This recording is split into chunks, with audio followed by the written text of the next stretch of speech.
అంతరాయతిమిరోపశాంతయే శాంతపావనమచింత్య వైభవం తం నరం వపుషి కుంజరం ముఖే మన్మహే కిమపి తుందిలం మహః. శరణం కరవాణి శర్మదం తే చరణం వాణి చరాచరోపజీవ్యం కరుణామసృణైః కటాక్షపాతైః కురు మాం అంబ కృతార్థసార్థవాహం. శారదా శారదాంభోజవదనా వదనాంబుజే సర్వదా సర్వదాస్మాకం సన్నిధిః సన్నిధిం క్రియాత్.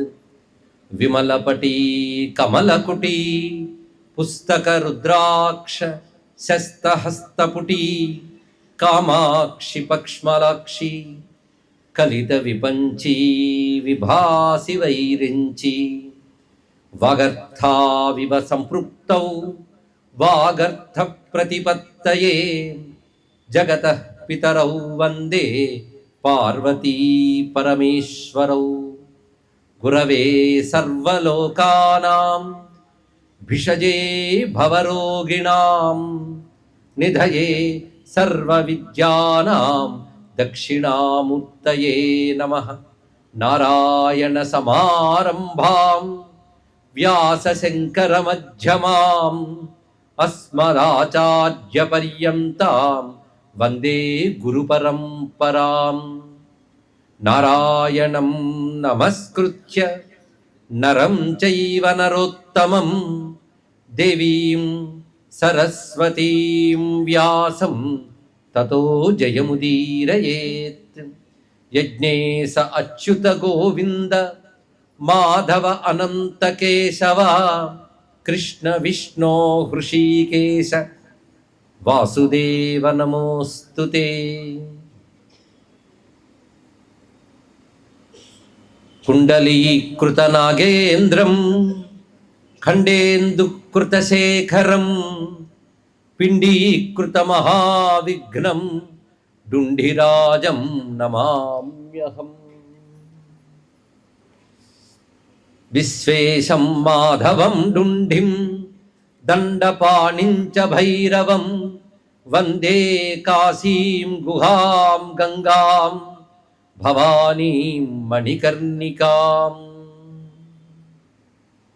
శ్రీమత్పరస్మై నిజచిద్ఘనాయ గౌరీతపఃపూర్ణఫలప్రదాయ కేదారనాథాయ నమః శివాయ.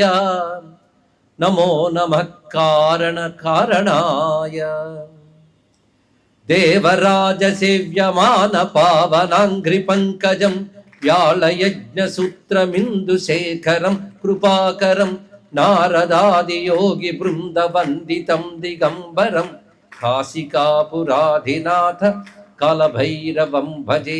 కాశికాపురాధినాథ కాలభైరవం భజే. దేవి సురేశ్వరి భగవతి గంగే త్రిభువన తారిణి తరళ తరంగే శంకర మౌళి విహారిణి విమలే మమ మతిరాస్తాం తవ పదకమలే.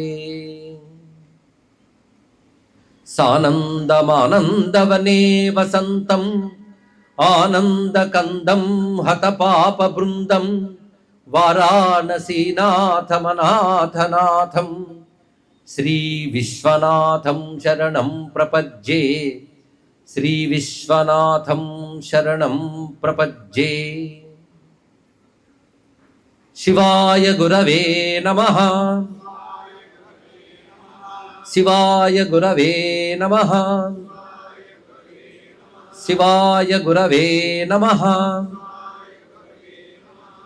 శ్రీమాత్రే నమః. శ్రీమాత్రే నమః. శ్రీమాత్రే నమః. శ్రీ విష్ణురూపాయ నమః శివాయ. కేదారనాథాయ నమః శివాయ. కేదారనాథాయ నమః శివాయ. కేదారనాథాయ నమః శివాయ. శ్రీ విశ్వనాథాయ నమః శివాయ. శ్రీ విశ్వనాథాయ నమః శివాయ. శ్రీ విశ్వనాథాయ నమః శివాయ. శ్రీ లోలార్కేశాయ నమః. శ్రీ లోలాదిత్యాయ నమః. నమో మహద్భ్యో ఋషిభ్యో గురుభ్యో నమః. త్రయస్త్రింశత్కోటిదేవతా సహిత గంగాన్నపూర్ణాంబికా విశాలాక్షి సమేత శ్రీ కాశీ విశ్వేశ్వర మహాజ్యోతిర్లింగ స్వామినే నమో నమః. విశాలాక్షి సమేత విశ్వనాథ స్వామి పాదపద్మాలకు నమస్కరిస్తూ, పవిత్రమైన దేశంలో పవిత్రమైన కాలంలో ఉన్నాం మనం. దేశకాల వస్తు లేదా విషయములు, ఈ మూడు ప్రధానం అంటారు ఎవరైనా. దేశమా అంటే చోటు, కాశీ మహాక్షేత్రం. కాలమా కార్తీక మాసం. ఇక ప్రత్యేకంగా విషయమా కాశీ వైభవం. మూడు మహా అద్భుతమైన అంశములు కలిసినటువంటి సందర్భం ఇది. దీన్ని మనకు అనుగ్రహించిన విశ్వనాథ స్వామి వారికి నమస్కారం చేసుకుంటూ, ఇప్పుడు ప్రత్యేకత ఏమిటి అంటే, ఒక అరుదైన శివలింగ ప్రతిష్టాపన ఇక్కడ కాశీక్షేత్రంలో ఈ అసీఘాట్ సమీపంలోని ముముక్షు భవన్లో జరగబోతున్నది కొద్ది రోజుల్లో అన్నది ఆనందకరమైన అంశం. ఈ శివలింగం కూడాను సహస్రలింగ ప్రతిష్ఠ, సామాన్యమైన అంశం కాదు ఇది. దీనికి సంకల్పించుకున్నటువంటి శ్రీ గోలి అశోక్ గుప్తా గారి దంపతులకు ప్రత్యేకమైనటువంటి ఆశీర్వచనాలు. ఒక సత్సంకల్పంతో శివార్పణ బుద్ధితో వారు పూనుకోగానే అందరూ సహృదయులు వారితో జత కలిసి ఈ కార్యక్రమాన్ని నిర్వహించబోతున్నారు. ముఖ్యంగా ఇది ముముక్షు భవనం. కాశీకి యుగాల చరిత్ర ఉంది. కాశీలో అనేక కట్టడాలకు కూడా చాలా చాలా చరిత్రలు ఉన్నాయి. ముముక్షు భవన చరిత్ర 150 ఏళ్ల భవనం ఇది. ఈ 150 ఏళ్ల క్రితం అప్పుడు పెద్దలు దీన్ని సంకల్పించారు. వాళ్ళకి కాశీ ఎల్లలు తెలుసు. అసి అంటే ఏమిటి, వరణ అంటే ఏమిటి, గంగ అంటే ఏమిటో తెలుసు. అది తెలిసి చేశారు కనుక ఇది పంచక్రోశాత్మక కాశీ భూమిలోనే ఇది ఉండేటట్టు వాళ్ళు సంకల్పన చేసుకుని అద్భుతంగా ఏర్పాటు చేశారు. ఇందులో ప్రతి మట్టి కణం కూడా శివలింగంగా భావిస్తారు పవిత్రంగా.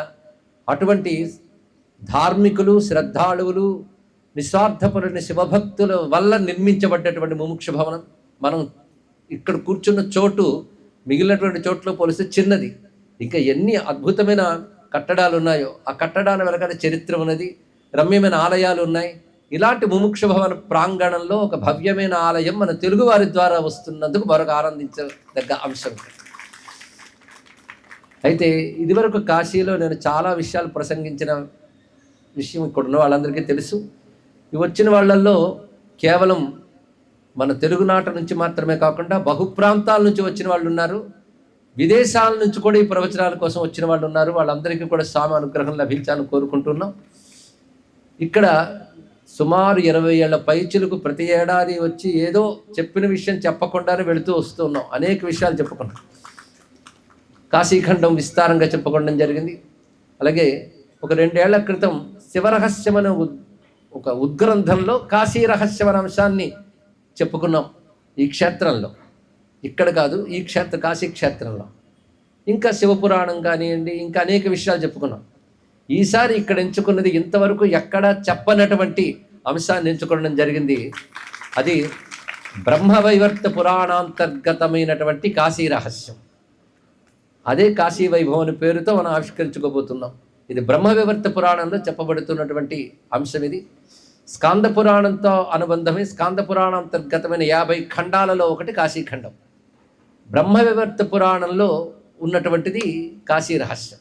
అంటే ఎన్నెన్ని పురాణాల్లో ఎంతంత కాశీ గురించి చెప్పారు అంటే జీవితాంతం చెప్పుకోవాల్సిన సబ్జెక్టు కాశీకి ఉన్నది. చెప్పింది చెప్పకుండా చెప్పుకోవచ్చు, అంత ఉన్నది అని తెలుస్తుంది.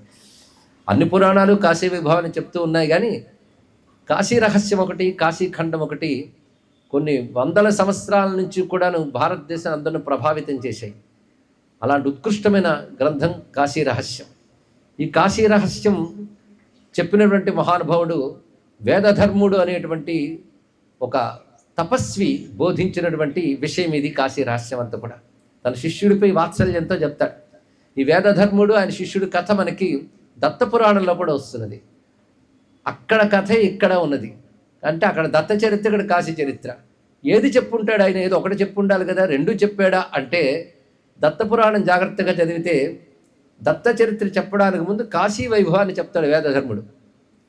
అక్కడ క్లుప్తంగా ఉంటుంది. అక్కడ ఏదైతే క్లుప్తంగా వ్యాసుడు రాశాడో దాన్ని విస్తారంగా చూపిస్తాడు కాశీ రహస్యంలో. అలా పురాణాలు మనం సమన్వయించుకోవాలి. ఇక్కడ చెప్పిందంతా అక్కడ దత్త కథ ప్రధానం కనుక ఇది క్లుప్త రూపంలో అక్కడ రాయించాడు వ్యాసుడు. ఇక్కడికి వచ్చేటప్పటికి ఉన్నది ఉన్నట్టుగా యథాతథంగా చూపించాడు కనుక మనకు విస్తారంగా కనబడుతున్నది. ఇందులో కాశీఖండంలో వంటి కొన్ని విషయాలు ఉన్నప్పటికీ కూడా కాశీఖండంలో చెప్పని ఎన్నో విషయాలు ఇందులో ఉన్నాయి. ఇందులో చెప్పని ఎన్నో విషయాలు కాశీఖండంలో ఉన్నాయి. అంటే రెండు రాసిన వాడు వ్యాసుడే గనక అక్కడ కొన్ని ఇక్కడ కొన్ని చెప్పున అన్నీ చెప్పాడు వ్యాస భగవానుడు.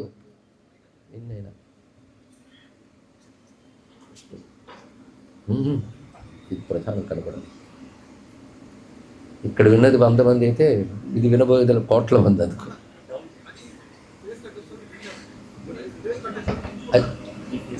అయ్యా ఈటీవీ వారు సరే. విష్ణుర్విష్ణుర్విష్ణుభుజం విష్ణుర్విచక్రమే త్రేధానదే పదం. కాశీ రహస్యం, కాశీఖండం ఇవన్నీ కలుపుకుంటూ ఒక సమగ్రమైన కాశీ చరిత్ర మనకి లభ్యమవుతుంది. మహర్షి వేదవ్యాసుడు అష్టాదశ పురాణాల్లో ఒకటైన బ్రహ్మవివర్త పురాణంలో ఈ కాశీ రహస్యాన్ని మనకి అందిస్తున్నారు. సుమారు 36 అధ్యాయాల గ్రంథం ఇది. ఇక్కడ దీంట్లో విశేషమైన అంశములు ఎన్నో ఉన్నాయి. పైగా దీని పేరు కాశీ రహస్యం.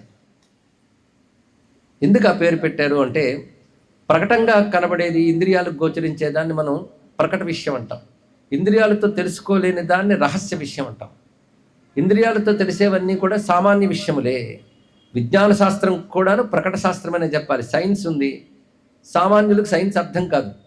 అప్పుడు సైన్స్ కూడా సామాన్యులకి తెలియనిది కదా, అది కూడా రహస్యం అవుతుందా అంటే అలా అనడానికి వీలు లేదన్నారు. ఎందుకంటే సామాన్యుడైనా సరే, తెలుసుకోలేకపోయినా సరే, అది విజ్ఞానం భౌతికమే కదా అందుకే భౌతికమే అనిపించుకుంటుంది అన్నాడు. కనుకనే సైన్స్ కూడా తెలుసుకోలేని సత్యం ఏదైతే ఉంటుందో దానికి రహస్యం అని పేరు పెట్టాలి ఇక్కడ. అది కాశీ రహస్యం అంటే ఇప్పుడు మనం భౌతికంగా కళ్ళతో చూసేది కాదు, చరిత్రతో వెతికేది కాదు, అలాగే మన దుర్బిణీలు టెలిస్కోపులు తెస్తే కనబడేది కాదు. కేవలం తపోదృష్టికి మాత్రమే కనబడే ఒక సత్యం. అంతేగాని తపోదృష్టికి వచ్చి కనబడదు. అది ఉంది, రావాల్సిన అవసరం లేదు. ఆ ఉన్నది తపస్సుకి గోచరిస్తే దాన్ని రహస్యము అంటాం. ఈ రహస్య శబ్దం మనం శాస్త్రంలో, మంత్రశాస్త్ర విషయంలో, వేదాంత శాస్త్ర విషయంలో కూడా రహస్య శబ్దం మనం వాడుతూ ఉంటాం. అందుకే లలిత రహస్యనామాలు అంటాం ఇక్కడ. అంటే రహస్య శబ్దం వాడిని చోటు బట్టి చెప్పాలి. అందుకే నీకు రహస్యం చెప్తాను అని ఎవరైనా పిలిస్తే మంత్రం చెప్తారు అనుకోవద్దు. ఇక్కడ లోక వ్యవహారంలో వాడే పదాలు వేరు, శాస్త్ర వ్యవహారంలో వాడే పదాలు వేరు. అది శాస్త్ర ప్రకారంగా రహస్య శబ్దం చాలా దివ్యమైనది. అందుకే కాశీ రహస్యం, ఈ రెండు మాటల గురించి మాట్లాడుకున్నా చాలా ఉంటుంది ఇక్కడ. ఆ మాటకు వస్తే కాశీయే రహస్యం అయ్యా, మళ్ళీ కాశీ రహస్యం ఏమిటి అన్న విషయం కాశీ రహస్యం విన్నాక కానీ అర్థం కదా మనకి. అలాంటి భవ్యమైన కాశీ రహస్యం ప్రారంభమే చాలా చిత్రంగా ఉంటుంది. ఇందులో యుగముల లక్షణం మొదట ప్రస్తావన చేస్తాడు. యుగాల్లో ప్రతి యుగానికి ఒక స్వరూపం ఉంటుంది. సత్యయుగం అనగా కృతయుగం, త్రేతాయుగం, ద్వాపర యుగం, కలియుగం. ఈ కలియుగంలో ఉన్న దుర్లక్షణాలన్నీ కూడా ముందు చెప్తాడు. అలాంటి దుర్లక్షణాల నుంచి బయటపడాలంటే ఉపాయాలు ఏమిటి అవి కూడా చెప్తాడు. అన్నీ చెప్పి అంటాడు ఉపాయాలు ఉన్నాయి కానీ అందరూ చేయలేరని కూడా చెప్తాడు ఇక్కడ. అలాంటప్పుడు సులభ ఉపాయాలు ఏమిటి అని మళ్ళీ చెప్పాలి. ఆ సులభోపాయాల్లో ఒకటి కాశీ మహాక్షేత్రాన్ని ఆశ్రయించడమే సులభోపాయం అనేది మొదట కొన్ని అధ్యాయాల సారవది ఇక్కడ.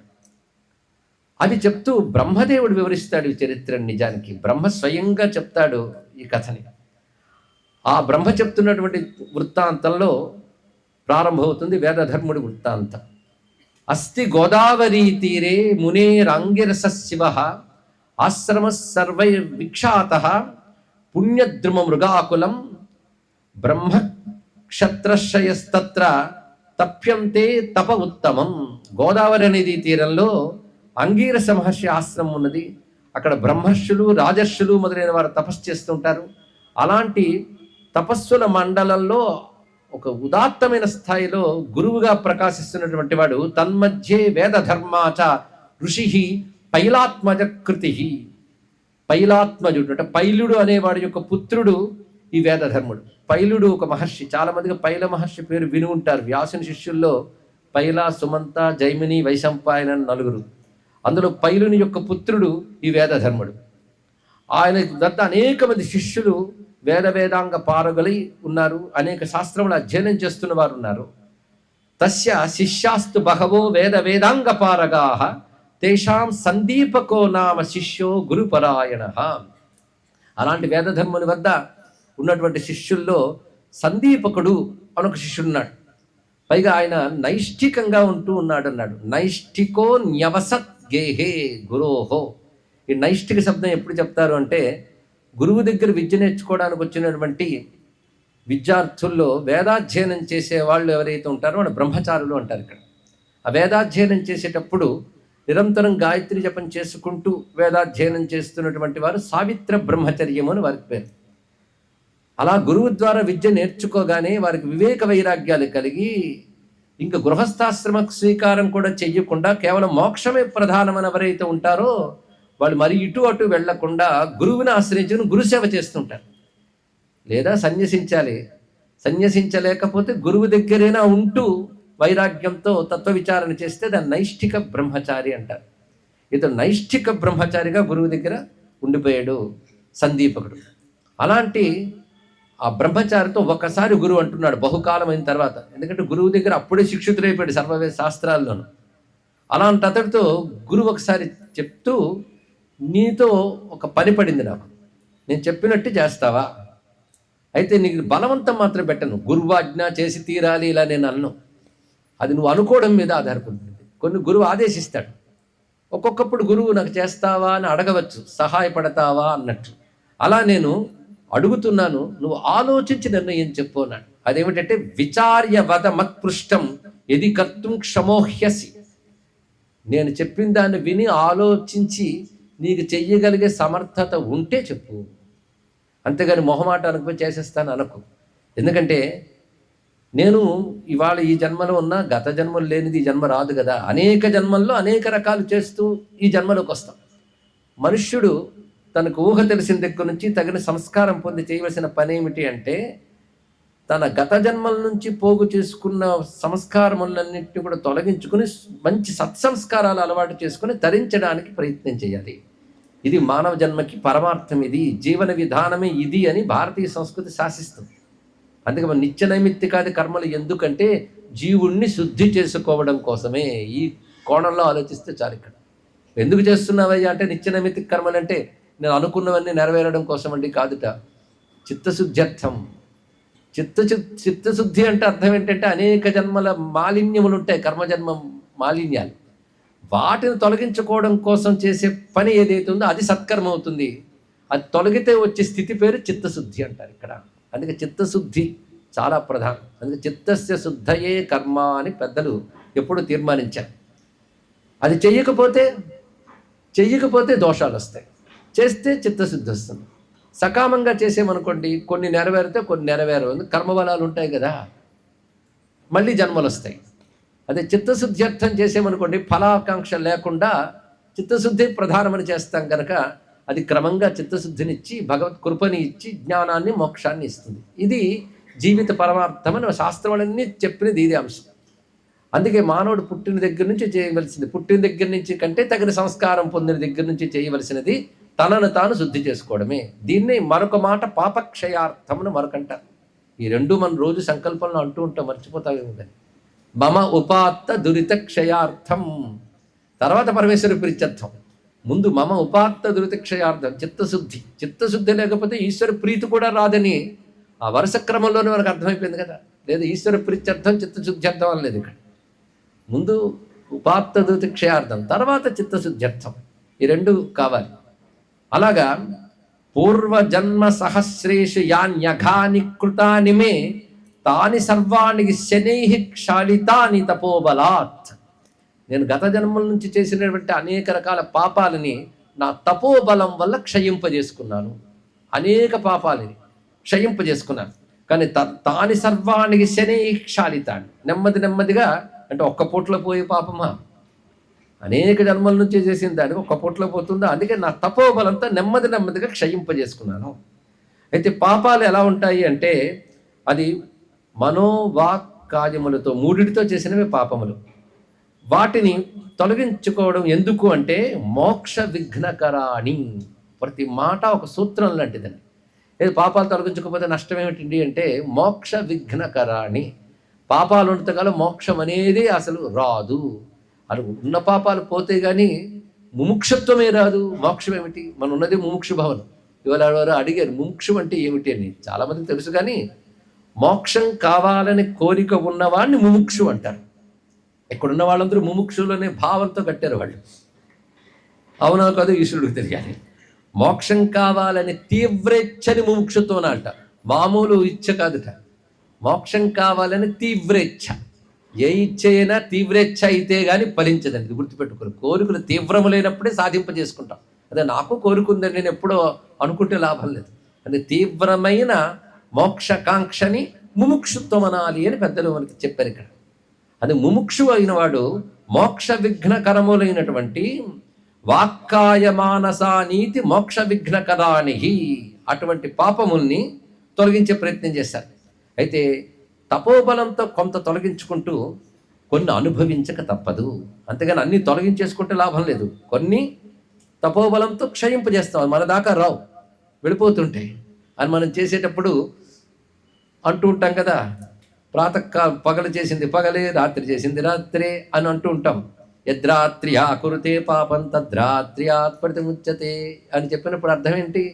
ఎప్పుడు చేసింది అప్పుడు తొలగించుకొని కొన్ని రోజు చేసే స్నానం లాగా. రోజు చేసే స్నానం ఎంత చేసినా అనారోగ్యాలు రాకుండా ఉంటాయండి.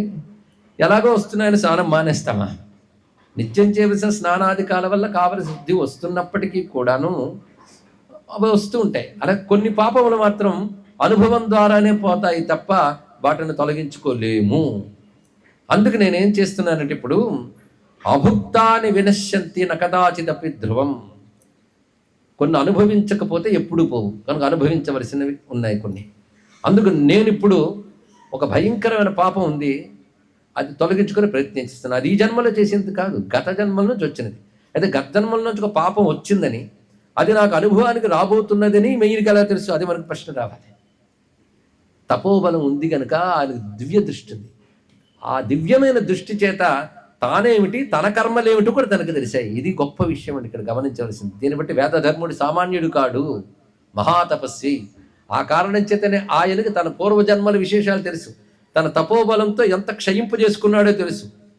ఇప్పుడు ఏది తను తపోబలంతో క్షయింపు చేసుకోకూడదు, అనుభవంతో చేసుకోవాలి. అందుకే అవశ్యం అనుభోక్తవ్యం అన్నది. అంటే ఏదైనా ప్రారంధ కర్మే కదండి. అంటే కొన్ని సంచితాలు ఉంటాయి, ఇది కూడా తెలుసుకోవాల్సింది. కర్మల గురించి తెలుసుకుంటే కానీ కొన్ని అర్థం కావు మనకి. సంచితాలు అంటే ఇదివరకు చేసుకున్నవన్నీ ఉన్నాయి, తర్వాత జన్మలకు కూడా సిద్ధంగా ఉంటాయి ఇవి. అంటే మనం ఇంకా పోకముందే కొన్ని జన్మలు సిద్ధంగా ఉన్నాయని గుర్తుపెట్టుకోవాలి. ఇప్పుడు పోగు చేసుకుని వచ్చే జన్మలోకి వెళ్తాం అనుకోవద్దు. వచ్చే జన్మలు ఇంకా చాలా ఇప్పటికే రెడీ చేసి ఉంటాయి. ఇప్పుడు మనం చేస్తున్న కర్మల్లో ఆ సంచితమైన కర్మల్ని తొలగించేటటువంటి ప్రయత్నం చేస్తే ఆ జన్మలు తగ్గుతాయి. ఈ జన్మ ఎలాగో అనుభవించక తప్పదు. ఎందుకంటే దీని పేరే ప్రారబ్ధం. ప్రారబ్ధం అంటే ప్రారంభింపబడినది, బిగన్ అని అర్థం. ఇక్కడ ప్రారంభింపబడింది కనుక కొనసాగబడుతుంది. అందుకే ప్రారబ్ధం అంటే ఎలాంటిదయ్యా అంటే బోయివాడు వదిలిన బాణం లాంటిదయ్యా అని చెప్పారు ఇక్కడ. అంటే బాణం బయలుదేరిపోయింది, బయలుదేరినప్పుడు మధ్యలో పెట్టి ఆపుతానంటే లేదు, అది బయలుదేరినట్టు. అది ప్రారబ్ధం అని చెప్తారు ఇక్కడ. అయితే ఈ ప్రారబ్ధ కర్మని అవశ్యం అనుభోక్తవ్యం అని పెద్దలు చెప్తారు. కానీ కొన్ని బలాలతో ప్రారబ్ధ కర్మలోని తీవ్రతను తగ్గించుకోవచ్చు. ప్రారబ్ధాల్లో మళ్ళీ రెండు రకాలు ఉంటాయి, సాధారణ ప్రారబ్ధం, అసాధారణ ప్రారబ్ధం అని. ఇక్కడ సాధారణ ప్రారబ్ధాన్ని కూడా మనం చేసే తపస్సుతో క్షయింపు చేసుకోవచ్చు. అసాధారణ ప్రారబ్ధం మాత్రం అనుభవించక తప్పదు. అయితే తపస్సున్నవాడు, జ్ఞాని అయినటువంటి వాడు వాటిని తట్టుకుంటూ విచారణతో ఉంటాడు. ఎందుకంటే కర్మ అయితే అనుభవించక తప్పదు, కానీ నీ బుద్ధి నువ్వేం చేస్తావు? జ్ఞానంతో దాన్ని ట్రైనప్ చేసుకోవాలి బుద్ధిని. అప్పుడు ఎటువంటి అనుభవాన్ని కూడా ఎదుర్కోగలం. అంతేగాని ఏ సంఘటన జరిగినా ఒక్కసారి దేవుడి మీద నింద వేసేసి, లేకపోతే ఎంత పాపం అండి అప్పుడైనా పాపం అని ఎత్తుకొట్టుకుంటావు సంతోషం. అంటే పాపం వల్లే దుఃఖం వచ్చిందని గుర్తు చేయడానికి మన పెద్దవాళ్ళు ఎవడు బాధపడినా అయ్యో పాపం అంటారు ఇక్కడ. అంటే దుఃఖం దేనివల్ల వచ్చిందో ఆ మాట ఓదార్పులోనే దొరుకుతుంది, అయ్యో పాపం అని, దానివల్ల వస్తున్నది. అయితే ఆ బలీయమైనటువంటి ప్రారంధం ఏదైతే ఉందో అది అవశ్యం అనుభవతవ్యం. కాబట్టి అనుభవించే తొలగించుకుంటాను, అందుకు నేను సిద్ధపడుతున్నాను. అయితే అది ఎక్కడ అనుభవిస్తానంటే ఇప్పుడు ఈ గోదావరి తీరంలో నా ఆశ్రమంలో కాదు, దానికి గాను నేను కాశీకి వెళ్ళబోతూ ఉన్నాను. నాతో పాటు తోడుగా వస్తావా నాకు సహాయం చేయడానికి? ఇది అడిగాడు ఆయన మొత్తానికి. వారాణస్యాం. అయితే అక్కడికి ఎందుకు వెళతావంటే స్వల్పమపి ప్రాయశ్చిత్తం మహాగహృత్. కాశీలో నేను చేసుకుంటాను, ప్రాయశ్చిత్త కర్మ చేసుకుంటాను. ప్రాయశ్చిత్తం అంటే చేసిన పాపములను తొలగించే ప్రయత్నం పేరు లేదా కర్మ పేరు ప్రాయశ్చిత్తం. ఈ ప్రాయశ్చిత్తం అనేది ఇక్కడ చేసుకోవచ్చు, కానీ ఇక్కడ చేసిన దానికి చేసినంతే వస్తుంది, పది ఎప్పుడో రావచ్చు. కానీ కాశీక్షేత్రంలో కొద్దిపాటి ప్రాయశ్చిత్త కర్మ చేసినప్పటికీ కూడా మహామహా పాపాల్ని తక్షణం దగ్ధం చేస్తుంది. అది కాశీక్షేత్రాలకు గొప్పతనం. అందుకే అంతటి దేవుడు ఉన్నాడండి. ఈ మాట కబుర్లు మహర్షులకు చేత కావా? వాళ్ళు ఎందుకు క్షేత్రాలను ఆశ్రయించారు? క్షేత్రము చిత్తాన్ని శుద్ధి చేయడానికి, ఈశ్వరానుగ్రహం పొందడానికి. ఇది తెలుసుకోవాల్సింది. ఈ రెండిటి కోసమే క్షేత్రం అని తెలిసి ఎవడు క్షేత్రయాత్ర చేస్తాడో వాడు ధన్యుడవుతాడు. ఈ రెండు ప్రధానంగా పెట్టుకురావాలి. అందుకే నేను ఒక ప్రాయశ్చిత్తం చేసుకుంటాను. సర్వశాస్త్రవేత్త గనక ఎలాంటి పాపం రాబోతోంది, దానికి ఏం ప్రాయశ్చిత్తమో తనకు తెలుసు. అయితే ఆ ప్రాయశ్చిత్త కర్మను నేను ఇక్కడ చేసుకోను, అక్కడికి వెళ్తాను. అది అనుభవిస్తూ దానికి తగ్గ జపం తపం ఏవో నేను చేసుకుంటాను, అనుభవిస్తూ. అంటే ఇక్కడ తొలగించుకుంటూ కాదు. నేను అనుభవానికి వెళ్తున్నాను గనక నువ్వు నాకు శుశ్రూష చేస్తూ ఉండగలవా? శుశ్రూషా త్వయా కార్య వదవత్స మహామతే. ఓ బుద్ధిమంతుడా నాయన, నువ్వు ఆలోచించి చెప్పు, వస్తావా అన్నాడు. అందుకని వెళ్తున్నాను, నువ్వు రా అనలేదు. చూడండి ఇక్కడ. అయితే కాసేపు సమయం ఇవ్వండి, ఆలోచించి చెప్తాను అనలేదు అతడు. వెంటనే సంతోషించి నమస్కారం చేసి, నాకు ఒక ఆశ్చర్యం కలుగుతున్నది. మీరు ఇంత తపస్సు ఉంది కదా, మీరు సంకల్ప మాత్రం చేతనో తపస్సు ధారపోసో దాన్ని దగ్ధం చేసేసుకోవచ్చు కదా. నేను ఇంత వివరించని నీకు తెలియలేదనైనా కొన్ని అనుభవించవలసినదే, ఇది తెలుసుకో. పైగా జీవిత మనుజయనేహ ప్రాయశ్చిత్తం కృతన్న చేత్ తస్య బుద్ధి భజంచేవా పాపాని వివిధాని చ. ఈ శ్లోకములు గుర్తు పెట్టుకోవలసిన శ్లోకాలండి. కాలక్షేపంగా వినదగ్గ విషయం ఒక్కటి లేదని శ్రోతలందరూ శ్రద్ధగా గమనించవలసిన అంశం ఇక్కడ. గొప్ప మాట ఏమిటంటే, ప్రాయశ్చిత్తంగాని చేసుకోకపోతే ఏమొస్తుంది? ప్రాయశ్చిత్తం చేసుకోకపోతే బుద్ధి ఇంకా పాపపు ఆలోచనల్లోకి వెళుతుంది, పాపాచరణ వైపు ప్రేరేపింపబడుతుంది. ఇది ప్రధానమైనది. అందుకే ప్రాయశ్చిత్తం చేసుకుంటే బుద్ధికి పాప సంస్కారం ఉండవు, పాపం చేయాలని ఆలోచన రాదు. అందుకు చేసుకుని తీరాలి సుమా, అందుకు వెళుతున్నాను. పైగా నేను అనుభవించే పాప ఫలం ఎలాంటిదో తెలుసా? మామూలు కాదు. అహం కుష్ఠీ భవిష్యామి చక్షుర్హీనశ్చ సువ్రత. నేను కుష్ఠవ్యాధిని, గుడ్డితనాన్ని తీసుకోబోతున్నాను ఇప్పుడు. అది రాబోతుంది నాకు. అంటే రాబోతున్నటువంటిది తను ఆహ్వానిస్తున్నాడు. అది గొప్ప విషయం. ఎంతమందికి ఆ ధైర్యం ఉంటుందని.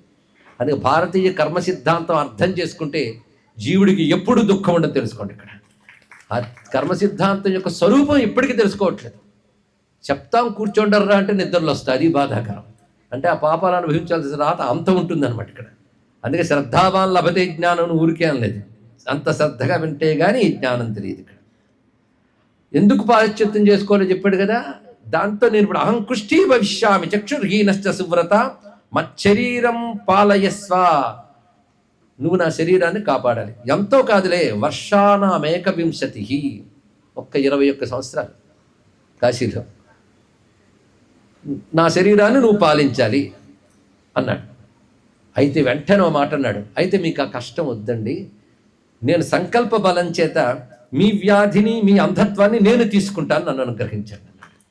అలాంటి వాళ్ళు కొందరు ఉన్నారు. నారాయణ భట్టాతుడు మహానుభావుడు తన గురువు గారి యొక్క పక్షవాత వ్యాధి తీసుకున్నట్ట.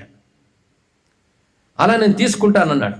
కానీ గురువు హెచ్చరించాడు. అందుకే ఎప్పుడైనా ఆవేశాలు వచ్చేసి మీ కష్టం మాకు వచ్చేస్తే చాలండి అని తొందరపడి అనకూడదు. తర్వాత ఎందుకు ఇచ్చారో బాబు అనుభవించలేకపోతాను మళ్ళీ తిట్టుకుంటాం. అలాంటి మాటలు సామాన్యులు అసలు అనరాదు. కానీ మహానుభావుడు సందీపకుడు సామాన్యుడు కాడు, గొప్ప గురుభక్తి కలిగిన వాడు. పైగా నైష్ఠిక బ్రహ్మచారి, వైరాగ్యవంతుడు. వైరాగ్యం లేని వాడికి భక్తి ఎక్కడ ఉంటుందండి? వైరాగ్యం లేకపోతే భక్తి నిలవదు. ఒకవైపు గురువు వైపు పరిగెడుతుంటారు, మరొక ఆకర్షణల వైపు వెళ్ళిపోతుంటారు. వారికి గురుభక్తి నిలవదు, దైవభక్తి నిలవదు. అంత కుంఠితంగా ఉండాలో ఈ వృత్తాంతంతో బ్రహ్మదేవుడు ప్రారంభించడమే గొప్ప విషయం.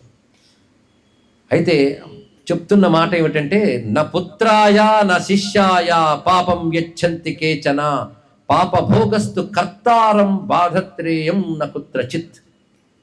ఎప్పుడైనా సరే పుత్రుడికి శిష్యుడికి పాపాన్ని బదలా చేయకూడదు ఇది చెప్పాడు ఇక్కడ. దాన్ని అక్కడికి బదిలీ చేయకూడదు, మార్పు చేయకూడదు, నేనే తీసుకోవాలి.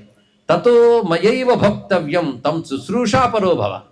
నేను అనుభవించాలి, నువ్వు శుశ్రూష చేసుకో. ఒకటి, రోగం అనుభవించడం కంటే రోగిష్టికి సేవ చేయడమే ఇంకా కష్టం తెలుసా, ఇది గుర్తుపెట్టుకో. నువ్వు అయ్యో గురువుగారికి కష్టం అంటావు, నీకే ఎక్కువ కష్టం, సేవ చేయడమే మహా కష్టం చూసుకో. అందుకు భోగాదపి మహత్ కష్టం శుశ్రూషాత్ భవిష్యతి. శుశ్రూష వల్ల వచ్చే కష్టము రోగం అనుభవించిన దానికంటే ఎక్కువ ఉంటుంది. దీనికి నువ్వు ఆలోచించుకో, సిద్ధపడు. అంటే మీరు అదే నిర్ణయించితే వయం ఇవేవ గంతవ్యం క్షేత్రం దేవస్య ధూర్జటేహే. ధూర్జటి యొక్క క్షేత్రానికి ఈ క్షణం బయలుదేరదా ఉన్నాడు. అంటే ఏమాత్రం వెనకాడలేదు, ఆలోచన లేదు. మీరు అదే నిర్ణయించుకుంటే ఈ క్షణమే సిద్ధము అని చెప్తూ, నాకు మీ చరణాంభోజ సేవ లభిస్తే చాలు అని చెప్పి గురువుగారితో బయలుదేరాడు. వెళుతూ వాళ్ళు కాశీక్షేత్రానికి వచ్చారు. వెళ్ళారని లేదు, నేను వచ్చారన్నాను. మనం ఇక్కడ చెప్పుకుంటున్నాం కనుక కాశీక్షేత్రంలో తతస్థౌ సహితౌ విప్రౌ కాశీం గత్వా స్థితౌ సుఖం మణికర్ణ్యుత్తరే కూలే కంబళీశ్వర సన్నిధౌ. కాశీక్షేత్రానికి వచ్చి కాశీక్షేత్రంలో మణికర్ణిక తీర్థమునకు ఉత్తరంలో ఉన్నటువంటి కంబళేశ్వరుడనే స్వామి వద్ద వాళ్ళు బస చేశారు. అలా 21 ఏళ్ళు ఉన్నారు. స్నాత్వాదేవం సమభ్యర్చ విశ్వేశం విశ్వయా సహా. కొన్ని మాటలు చాలా అందంగా ఉంటాయి ఇక్కడ, వీటిల్లోనే పట్టుకోవాలి. ఇక్కడ మణికర్ణికలో స్నానం చేసి విశ్వాతో ఉన్న విశ్వేశ్వరుణ్ణి సేవించుకున్నారు అన్నారు. ఇక్కడ ఈ రహస్యం మనకి కాశీఖండంలో కనబడుతుంది. అమ్మవారికి విశ్వ అని పేరు. ఆయన విశ్వనాథుడు, అమ్మవారు విశ్వాదేవి. అది తెలుసుకోవాల్సింది. అది విశ్వ. ఆ విశ్వానే భవాని అని, అన్నపూర్ణ అని, విశాలాక్షి అని బహునామాలతోనూ పిలుస్తూ ఉంటాం. కానీ అసలు తల్లి పేరు విశ్వ అనే నేను చెప్తున్నారు. అది విశ్వేశం విశ్వయా సహా అన్నారు. విశ్వయా సహా విశ్వాదేవితో ఉన్న విశ్వేశ్వరుని సేవించుకుంటూ ఉన్నారు వాళ్ళు ఇక్కడ. పైగా వచ్చి స్నానం చేసి ఆయన దర్శించి తన కర్మను ఆహ్వానించాడు మహానుభావుడు. అప్పుడు వచ్చింది కుష్ఠవ్యాధి, అంధత్వము 2 వచ్చి ఆ ప్రారంధాన్ని అనుభవించాలని సిద్ధపడ్డాడు. ఇంకా దానికి తగ్గట్టుగా శిష్యుడు సేవ చేస్తున్నాడు. భిక్షాటనం ప్రధానం కనుక భిక్షాటనం చేసుకొచ్చి గురువుకు పెడుతున్నాడు. గురువుకు వ్యాధి పెరుగుతుంది. ఒక్కొక్కసారి ఆ పదార్థం తీసుకొచ్చి ఇదా నువ్వు తెచ్చేదని మొహం మీద విసురు కొడితే మళ్ళీ వెళ్ళి భిక్షాటనం తీసుకొస్తూ ఒక్కొక్కసారి కోపంతో కొట్టడం, తిట్టడం ఇవన్నీ చేస్తున్నాడు. దానికి తోడు ఆ శుశ్రూష చేస్తున్నప్పుడు అతను గురువు గారి బాధ చూడలేకపోతున్నాడు. దానితో గురువు పెడుతున్న బాధ తట్టుకుంటున్నాడు. ఈ విధంగా జరుగుతున్నది. ఇలా బహుకాలం జరుగుతుంది. అది పరిశీలించిన వాడు ఎవడయ్యా అంటే విశ్వేశ్వరుడు పరిశీలించాడు. ఆయన ప్రతిదీ గమనిస్తూనే ఉంటాడు. ఒక మాట చెప్తాడు కాశీఖండంలో శివుడు, నా సంకల్పం తప్ప కాశీలో మరొకరి సంకల్పం ఉండదు అని చెప్పాడు. ఇది బాగా తెలుసుకోవాల్సింది. కేవలం విశ్వేశ్వర సంకల్పం మాత్రమే ఇక్కడ. అది తెలిసాక నిశ్చింతగా ఉంటాడు ప్రతివాడు కూడా.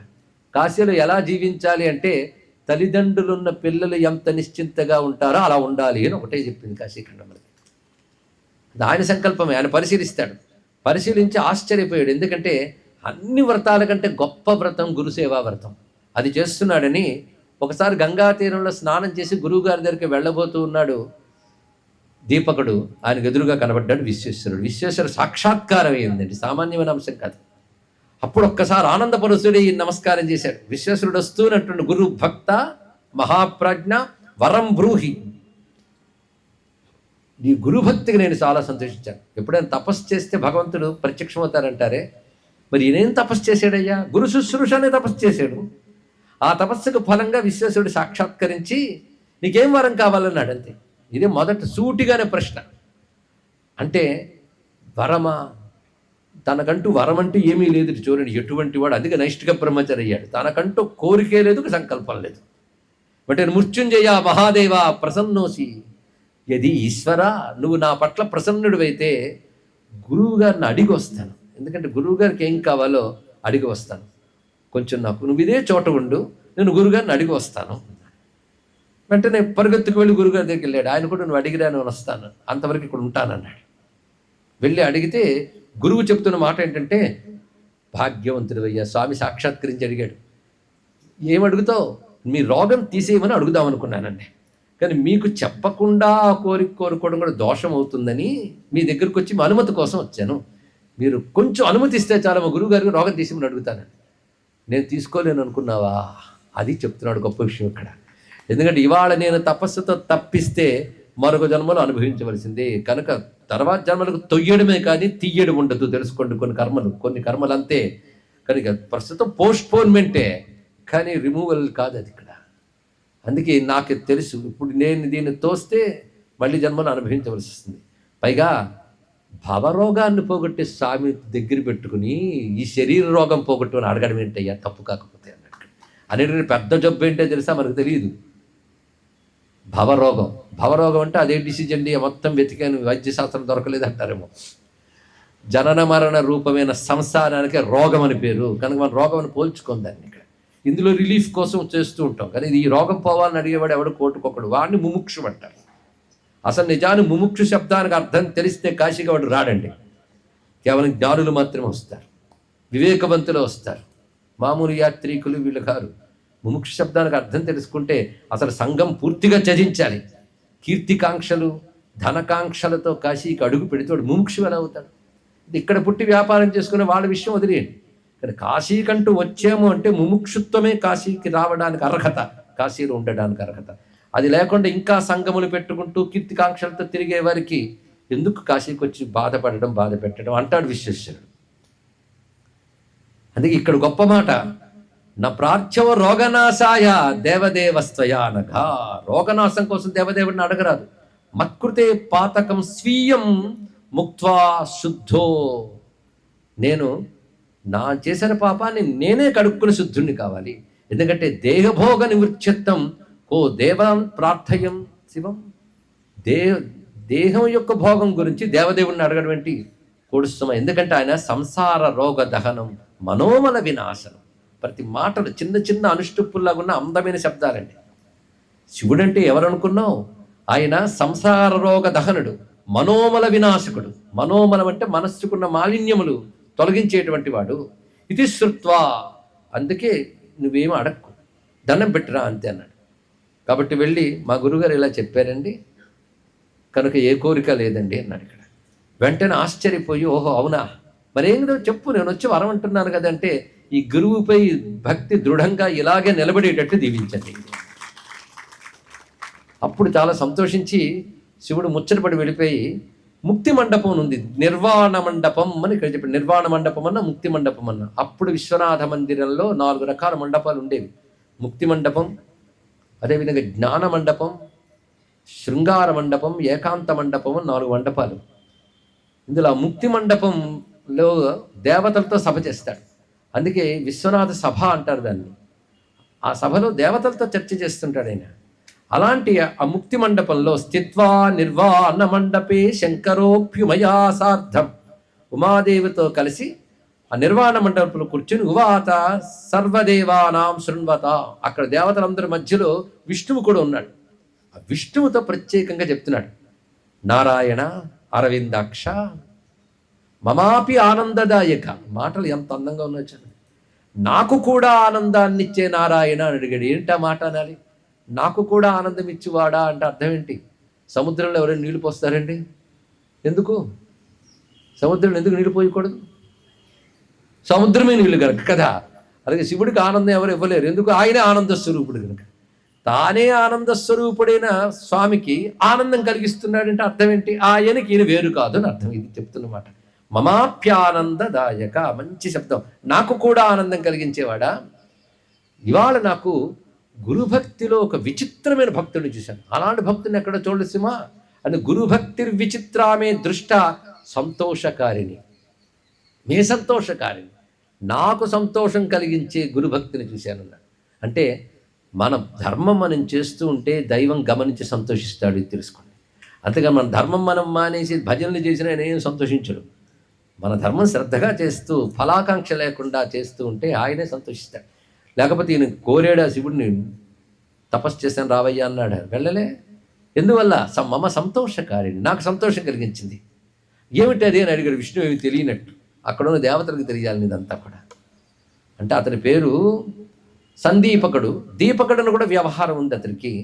అక్కడ కనబడ్డాడయ్యా వాసుదేవా అని చెప్తే, అయితే నాకు చూడాలనుందంటే అది వెళ్ళి చూడన్నాడు శివుడు. ఒకసారి ఈయన మళ్ళీ సందీపుడు వస్తుంటే విష్ణువు కనబడ్డాడు ఆయనకి. బాగుంది, ఏం శ్రమ పడ్డాడో కానీ అటు పిలవకుండానే వచ్చాడు శివుడు కేశవుడు కూడా. కనిపించి గురుభక్త్యా ప్రసన్నస్మి, నీ గురుభక్తికి సంతోషించాను. అంతే కదా, శ్రద్ధయాచ దమేనచ. గురుభక్తి 2 లక్షణాలతో కూడి ఉండాలి కూడా. శ్రద్ధ దమము రెండిటితో ఉండాలి. శ్రద్ధ అంటే విశ్వాసం, అఖండ విశ్వాసం ఉండాలి. గురుభక్తి ఇంత చూసుకుని నిజంగా ప్రయోజనం ఉందా? ఉందని శాస్త్రం చెప్పింది. ఎవరు నమ్మొచ్చాడు అంటే దాన్ని అశ్రద్ధ అంటారు ఇక్కడ. అదే శాస్త్రం చెప్పింది గురుభక్తి యొక్క గొప్పతనం. అది గురువు తిట్టాడనో కోపగించుకున్నాడని ఆయన మీద తిరిగి కోపగించుకుని శిష్యులు ఉంటారు. వాళ్ళకి ఎక్కడ తరిస్తారండి? అందుకే శ్రద్ధ ఉండాలి, 2 దమం ఉండాలి. దమం అంటే నిగ్రహం, తట్టుకోగలగాలండి. తట్టుకోలేనప్పుడు ఇంకెందుకు గురువుల మీద అలిగే వాళ్ళు ఉంటారు. అంటే మరి దమము లేదని అర్థం. కనుక నువ్వు చేస్తున్న భక్తిలో శ్రద్ధాదమం అన్ని అనుకూలిస్తే అందరూ భక్తులే. ప్రతికూలంలో కూడా నిలబడ్డం ఉన్నదే అది గొప్ప విషయం. అందుకే నీ భక్తికి ఉన్న 2 లక్షణాలు శ్రద్ధయాచ దమేనచ. శ్రద్ధతోనూ దమముతో కూడినటువంటి గురుభక్త్యా. అలాంటి గురుభక్తులు నువ్వేమో అనుకోకు, కానీ అలాంటి గురుభక్తులకి నేను కూడా దండం పెడతాను సుమా అన్నాడు విష్ణువు. చూడండి ఎంత గొప్ప విషయం. అందుకే వాళ్ళు మయా పూజ్యాః పాలనీయాః ప్రయత్నతః. అలాంటి గురుభక్తులు నా చేత పూజ్యులు, పైగా నా చేత పాలింపబడతారు. అంటే వాళ్ళని రక్షిస్తాను కూడా. అందుకు నేను వచ్చి నిన్ను అడుగుతున్నాను. అయితే దీపకుడు అంటున్నాడు, నిజమే, ఎందుకంటే సృష్టిలో తరింపజేసేది ఒక్కటే, ఇంకోటి లేదు, అది జ్ఞానం మాత్రమే. ఆ జ్ఞానం ఇచ్చేది గురువు మాత్రమే. అది గురువు కంటే ఇంకెవరు గొప్ప అన్నాడు. ఒకటే మాట ఇక్కడ. అది జ్ఞానం సర్వాత్మకం శుద్ధం పరమానందదాయకం అతో గురుం విహాయ అన్యత్ ప్రార్థయేన కథంచన. అందుకే గురువు తప్ప మరొకటి లేదు గనక శివుడితో చెప్పినట్టే నీతో చెప్తూ ఉన్నాను. ఆ గురువే నాకు కావాలి, గురు పాదాలపై భక్తే కావాలి, గురు శుశ్రూష భాగ్యమే నాకు లభించాలి, ఒకటి లేదు. యదిదేయో వరో మహ్యం గురుభక్తిం ప్రయచ్చమే. ఏమిటి అదే అడుగుతున్నామంటే, పిలవకుండానే శివకేశవులు ప్రత్యక్షమయ్యారంటే గురుభక్తి ఎంత గొప్పదో తెలిసింది కనుక ఆ గురుభక్తి ఉంటే చాలు ఇక్కడ. ఎందుకంటే ఏది లభించినా శివుడు విష్ణువు లభించడం అనేది అంత తేలిక కాదు. ఎన్ని జన్మలు ఎన్ని యుగాలు తపస్సు చేస్తే వాళ్ళిద్దరు కనబడతారు. అలాంటిది పిలవకుండానే వాళ్ళంతటి వాళ్ళు వచ్చారంటే గురుభక్తి వల్లే. అటువంటిప్పుడు గొప్పదేని గురుభక్తి ఒకటి ఉంటే చాలు కదా, అన్నీ ఉన్నట్లే అని అంటే అప్పుడు నీతో కాస్త ముచ్చటించాలనిపిస్తుంది అయ్యా. ఎందుకంటే అర్థం చేసుకునేవాడు, వివేకవంతుడు, పాటించేవాడు, 3 ఉండాలి చూడండి. అర్థం చేసుకునేవాడు, వివేకవంతుడు, పాటించేవాడు. వాళ్ళు కనబడితే మాట్లాడాలని విష్ణువుకు కూడా అనిపించింది. కానీ ఇలా మొదలెట్టగానైనా కళ్ళు మూసేసుకునే వాడి దగ్గర చెప్పాలని విష్ణువుకు కూడా అనిపించింది. తెలుసుకుంటే ఇక్కడ అందుకే శ్రద్ధగా ఉండాలి. అటు ఇటు చూపులు తిప్పేవాడికి ఏమొస్తుంది? పైగా ఇది అర్థం కాలేదండి అనేవాళ్ళు కనబడతారు, కానీ అర్థం చేసుకోవాలని ప్రయత్నించేవాడు అసలు శిష్యుడు అవుతాడు. తెలుసుకోండి ఇక్కడ. ఒకటికి 10 సార్లైనా వినాలి, వాడు శిష్యుడు అవుతాడు.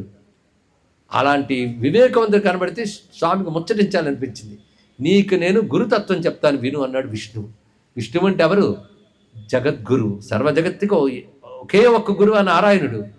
నారాయణ అఖిల గురో భగవన్ నమస్తే అంటాడు కదా గజేంద్రుడు. అలా అఖిల గురువైన నారాయణుడే మాట్లాడుతూ గురువులంటే ఏమిటో చెప్తున్నాడు. చాలా అద్భుతమైన విషయం. సద్బుద్ధిం లౌకికీం యస్తు ప్రయచ్చతి సమాన భాక్. మొట్టమొదట లౌకికమైన సద్బుద్ధిని ఇచ్చేవాడిని గురువు అనాలి. లౌకికమైన సద్బుద్ధి అంటే లోక వ్యవహారంలో మంచిగా ప్రవర్తించడానికి నిన్ను ప్రేరేపించేవాడు, దానికి తగ్గ విషయం చెప్పేవాడు ఎవడు, వాడును గురువు అనాలి. అంటే నా అబద్ధాలు ఆడకు నాయన, సత్యంగా ఉండు, కపటం చెయ్యకు, హింస పెట్టకు, ఇవన్నీ కూడా లౌకికమైన సద్బుద్ధి అంటారు ఇక్కడ. అది చెప్పేవాడిని గురువు అనాలి. అంతకంటే గొప్ప గురువు ఎవడు అంటే ఈ గురువుని పూజించాలి. అంతకంటే గొప్ప గురువు అంటే మామూలుగా విద్యలు నేర్పే వాళ్ళందరూ ఉపాధ్యాయులు అవుతారు, వాళ్ళని గౌరవించాలి. గౌరవించాలన్న మాట విన్నారు కదా. గౌరవం అంటే అర్థం ఏంటి? అందరూ వాడుతుంటాం. గురుభావం పేరు గౌరవం. గురువుగా గౌరవించవలసిన వాడిని గురువు అనాలి, గురుభావంతో చూడ్డాన్ని గౌరవం అనాలి ఇక్కడ. అందుకే ఎవరు చదువు చెప్పినా వాడిని గౌరవించవలసిందే, కానీ అన్ని చదువులు కాదు. ఎవడు నీకు సద్బుద్ధిని చెప్తాడో, ఒరే పాపం చేయకురా, లంచం తినకరా అని ఎవడైతే నీకు సద్బుద్ధిని బోధిస్తాడో వాడు గురువే. వాడికంటే గొప్ప గురువు ఎవరు అంటే ఎస్తు ధర్మోపదేష్టా స్యాత్. వేదాది శాస్త్రముల్లో ఉన్న ధర్మములు నీకు ఎవడు చెప్తాడో వాడు అంతకంటే గొప్ప గురువు. అంటే ధర్మాలు అప్పుడు 2 అయిపోయాయి. లోకంలో నీకు లోకానికి పనికొచ్చే ధర్మం ఒకటి ఉంటుంది, వేదాది శాస్త్రముల్లో చెప్పిన ధర్మం ఒకటి ఉంటుంది. కనుక లౌకికమైన సద్బుద్ధి చెప్పేవాడు గొప్పవాడే. వాడికంటే గొప్పవాడెవడు? వేదాది శాస్త్రాల్లో ఉన్న ధర్మములు నీకు చెప్పేవాడెవడు? వాడు గొప్పవాడు. అంతకంటే గొప్పవాడెవడు అంటే వేదాన్య పాఠయేత్, వేదాభ్య పాఠయేత్ సాంగం అంటే వేదాంగముల్ని పాఠముతో సహా చెప్పేవాడు అంతకంటే గొప్పవాడు. అంటే వేదాల్లో ఇలా చెప్పారు అని చెప్పి ధర్మం చెప్పేవాడు ఒకడుంటే, ఆ వేదాన్ని బోధిస్తూ చెప్తాడే వాడు ఇంకా గొప్పవాడు. అంటే వేదం బోధించేవాడు. అంతకంటే గొప్పవాడు ఎవడో తెలుసా? వేదార్థ రూపక. అయితే వేదం చెప్పేవాడు అందరు గురువులే, కానీ వేదమునకు భాష్యంతో సహా అర్థం చెప్పేవాడు అంతకంటే గొప్పవాడు. ఇప్పుడు ఎంతమంది వచ్చారో చూడండి. లౌకిక బుద్ధి చెప్పేవాడు, వేద ధర్మం బోధించేవాడు, వేద పాఠం చెప్పేవాడు, వేద మంత్రములకు అర్థం చెప్పేవాడు. ఇప్పుడు నలుగురు వచ్చారు. అయితే దానికంటే గొప్పవాడు ఎవడున్నాడు అంటే మత్స్వరూపం యతశుద్ధం ప్రాప్యతే శ్రవణాద్యత స్వయం జ్ఞాత్వా శ్రావయతి సగరుస్త్వహమేవహి. తర్వాత మాట చెప్తున్నాడు, అంతకంటే గొప్ప గురువు ఒకడు ఉన్నాడు, వాడికంటే గొప్పవాడు ఇంకోడు లేడు. ఎవరైతే నా గురించి చెప్తాడో, నాపై శ్రద్ధ కలిగిస్తాడో వాడు అందరికంటే గొప్ప గురువు, వాడు నాతో సమానం అన్నాడు విష్ణువు. అది అంటే ఎవరి ద్వారా భగవజ్ఞానం మనకు లభిస్తుందో వాడు అసలైన గురువు. కనుక భగవజ్ఞానం చెప్పి బోధించే వాడిని మించి గురువు మనకు ఉండడు. ఎలాగంటే శ్రవణాద్యత, మనకు శ్రవణము మొదలైనవి చేయించి తద్వారా భగవజ్ఞానం ఎవడు కలిగిస్తున్నాడో వాడు నేను, వాడు ఒకటే. సహ అహమేవహి, అతడు నేనే సుమా అని చక్కగా బోధించి, అందుకే తచ్చోదయతి యశాస్త్రై పురాణై మలదారుకై తత పరహ పరో దేవ కోన్యోస్తి జగతీతలే. ఒకడు గుర్తుపెట్టుకో, చిత్తాన్ని నా గురించి చెప్తూ చెప్తూ శుద్ధి చేసి నాపై భక్తిని కలిగించి మాలిన్యాన్ని పోగొట్టేటువంటి గురువు కంటే గొప్పవాడు ఎవరు ఉంటారు? అటువంటి గురువు యందు భక్తి కలిగి ఉండడం ఉత్కృష్ట సుమ. యదా మమ శివస్యాపి బ్రహ్మణో బ్రాహ్మణస్య హి అనుగ్రహో భవేంద్రూణాం సేవతే సద్గురుస్తదా. అయితే నన్ను నువ్వు ప్రార్థించలేదు, శివుణ్ణి నువ్వు ఉద్దేశించి తపస్సు చేయలేదు, అసలు ఏ దేవతలను ఉద్దేశించి నువ్వు ఏ తపస్సు చేయలేదు. అయినా మేము ఎందుకు కనబడ్డామంటే ఏ దేవత ఉద్దేశించి తపస్సు చేయక్కర్లేదు. అలాంటి గురువుని సేవ చేస్తే దేవతలే వాడి పట్ల ప్రీతి చెందుతారు తప్ప వాడు దేవతల ప్రీతి కోసం తాపత్రయపడడం అవసరం లేదు. ముగ్గురు సంతోషిస్తారు సుమా అలాంటి భక్తుడిని చూస్తే. ఎవరంటే మమ శివస్య, నాకు శివునికి, అదేవిధంగా బ్రహ్మణ బ్రహ్మదేవుడికి, అలాగే బ్రాహ్మణ అంటే వేదవేత్తలైన వారు కూడా సంతోషిస్తారు, మహాత్ములు కూడా, మహర్షులు కూడా సంతోషిస్తారని అర్థం ఇక్కడ. అంటే బ్రహ్మ విష్ణు మహేశ్వరుడు కానీ మహర్షులు కానీ సంతోషించి ఆశీర్వచనం ఎవరికి ఇస్తారు అంటే గురుభక్తి పరుడు సుమా అని చెప్పి ఇది విషయం అని అప్పుడు ఆశీర్వదిస్తూ గురు భక్తి పరోభవ, ఇంకా నువ్వు ఇది స్థిరముగా గురుభక్తి కలిగి ఉండువుగాక అని చెప్పగానే ఆనందితుడి తిరిగి తాను చేరుకున్నాడు గురుగారి దగ్గరికి. వేదధర్ముని దగ్గరికి దీపకుడు 21 సంవత్సరాలు అయిపోయిందండి. ఇప్పుడు సర్వాంగ సుందరంగా శోభాయమానంగా పుష్టి కలిగిన దేహంతో తిరిగి వేదధర్ముడు మారాడు. అంటే అది ఇదివరకు చేసిన పుణ్యములేమీ పోలేదు, అవి అలాగే ఉన్నాయి. గత జన్మల పాపమేదో కుష్ఠవ్యాధి రూపంలో వచ్చి అనుభవ రూపంలో పోగొట్టుకున్నాడు. అనుభవిస్తున్నంత కాలం బాధపడుతున్నా భగవచ్చింతన మానలేదు, తన తపస్సును తీసుకుంటున్నాడు. ఇది తెలుసుకోవాల్సింది. అనుభవ కాలంలో కూడా ఈశ్వర చింతన మానరాదు, అది షాళితం చేస్తుంది ఇది. ఆ తర్వాత వేదధర్ముడు ఒకరోజు దీపకుడితో అంటున్నాడు, అమ్మయ్య గురువుగారు ఆరోగ్యవంతుడయ్యాడని తెలుసుకుని మురిసిపోతున్న దీపకుడితో గంగా తీరంలో స్నానం చేసే మణికర్ణిక దగ్గర కూర్చున్నట్టున్నాడు. తీర్ణోహం కర్మపాశార్థి, కర్మపాశం నుంచి బయటపడిపోయింది ఆయన. కృచ్ఛ్రాత్ ప్రారబ్ధ సంహితాత్, కృచ్ఛ్రాత్ అతి కష్టం మీద మొత్తాన్ని బయటపడ్డాను. ఎందుకంటే అనుభవిస్తూ సాధన చేస్తూ బయటపడ్డాను. ఇక్కడ చాలా సంతోషం. సంసారాధిపతి తీర్ణోహం, ఇప్పుడు నాకు పాపం నుంచి బయటపడిపోయాను కదా, ఇంకొక మాట జన్మల నుంచి బయటపడిపోయాను కూడా నేను అన్నాడు. ఇక్కడ పాపం నుంచి బయటపడిపోయే వరకు బాగుంది. ఇక్కడ జన్మల నుంచి సంసారాధిపతి తీర్ణోహం, సంసారం నుంచి బయటపడిపోయాను. సంసారం నుంచి బయటపడ్డానంటే అర్థం ఏంటి? మోక్షం వచ్చిందని అర్థం. ఇక్కడ నేను సంసారం నుంచే బయటపడిపోయాను. ఆ మాట ఎలా అనగలిగారు అంటే కాశీవాస ఫలాశ్రయ, కాశీవాసం మహిమ అది గనక నాకు ఒక సంసారం నుంచి బయటపడిపోయాను అన్న. ఇక్కడ అవునా, నకాశికాయాం పతితోపి ధర్మకృద్ దుఃఖం సమాప్నోతి మమ ప్రసాదాత్ ఇతి ప్రతిజ్ఞా జగదీశ్వరస్య మహానుభావస్య శివస్య నిత్యాం. పతితుడైనా సరే కాశీని ఆశ్రయిస్తే అతడికి మరో దుఃఖం కలగనివ్వను అని శివుడు ప్రతిజ్ఞ పట్టాడు గనక నాకు సంసారం నుంచి బయటపడిపోయాను అన్నాడు. ఇది శాస్త్రవాక్యం. శివుడు ఇలా చెప్పాడన్న విషయం శివుడు వచ్చి చెవులో చెప్పాడా? శాస్త్రంలో ఉంటుంది శివుడు శివవాక్కు అని. శివవాక్యం ఇది అనే విషయంపై ఎంత దృఢమైన విశ్వాసం ఉందో చూసారా వేదధర్ముడికి. అది గొప్ప విషయం. శివుడు ఆ వాక్యం చెప్పాడు గనక నేను కాశీలో ఆశ్రయించున్నాను గనక ధన్యుడు. అంటే ఇంకా కాశీవాసమే నిర్ణయించుకున్నాడు ఆయన. కాశీవాసమే, ఇక్కడే ఉంటానని.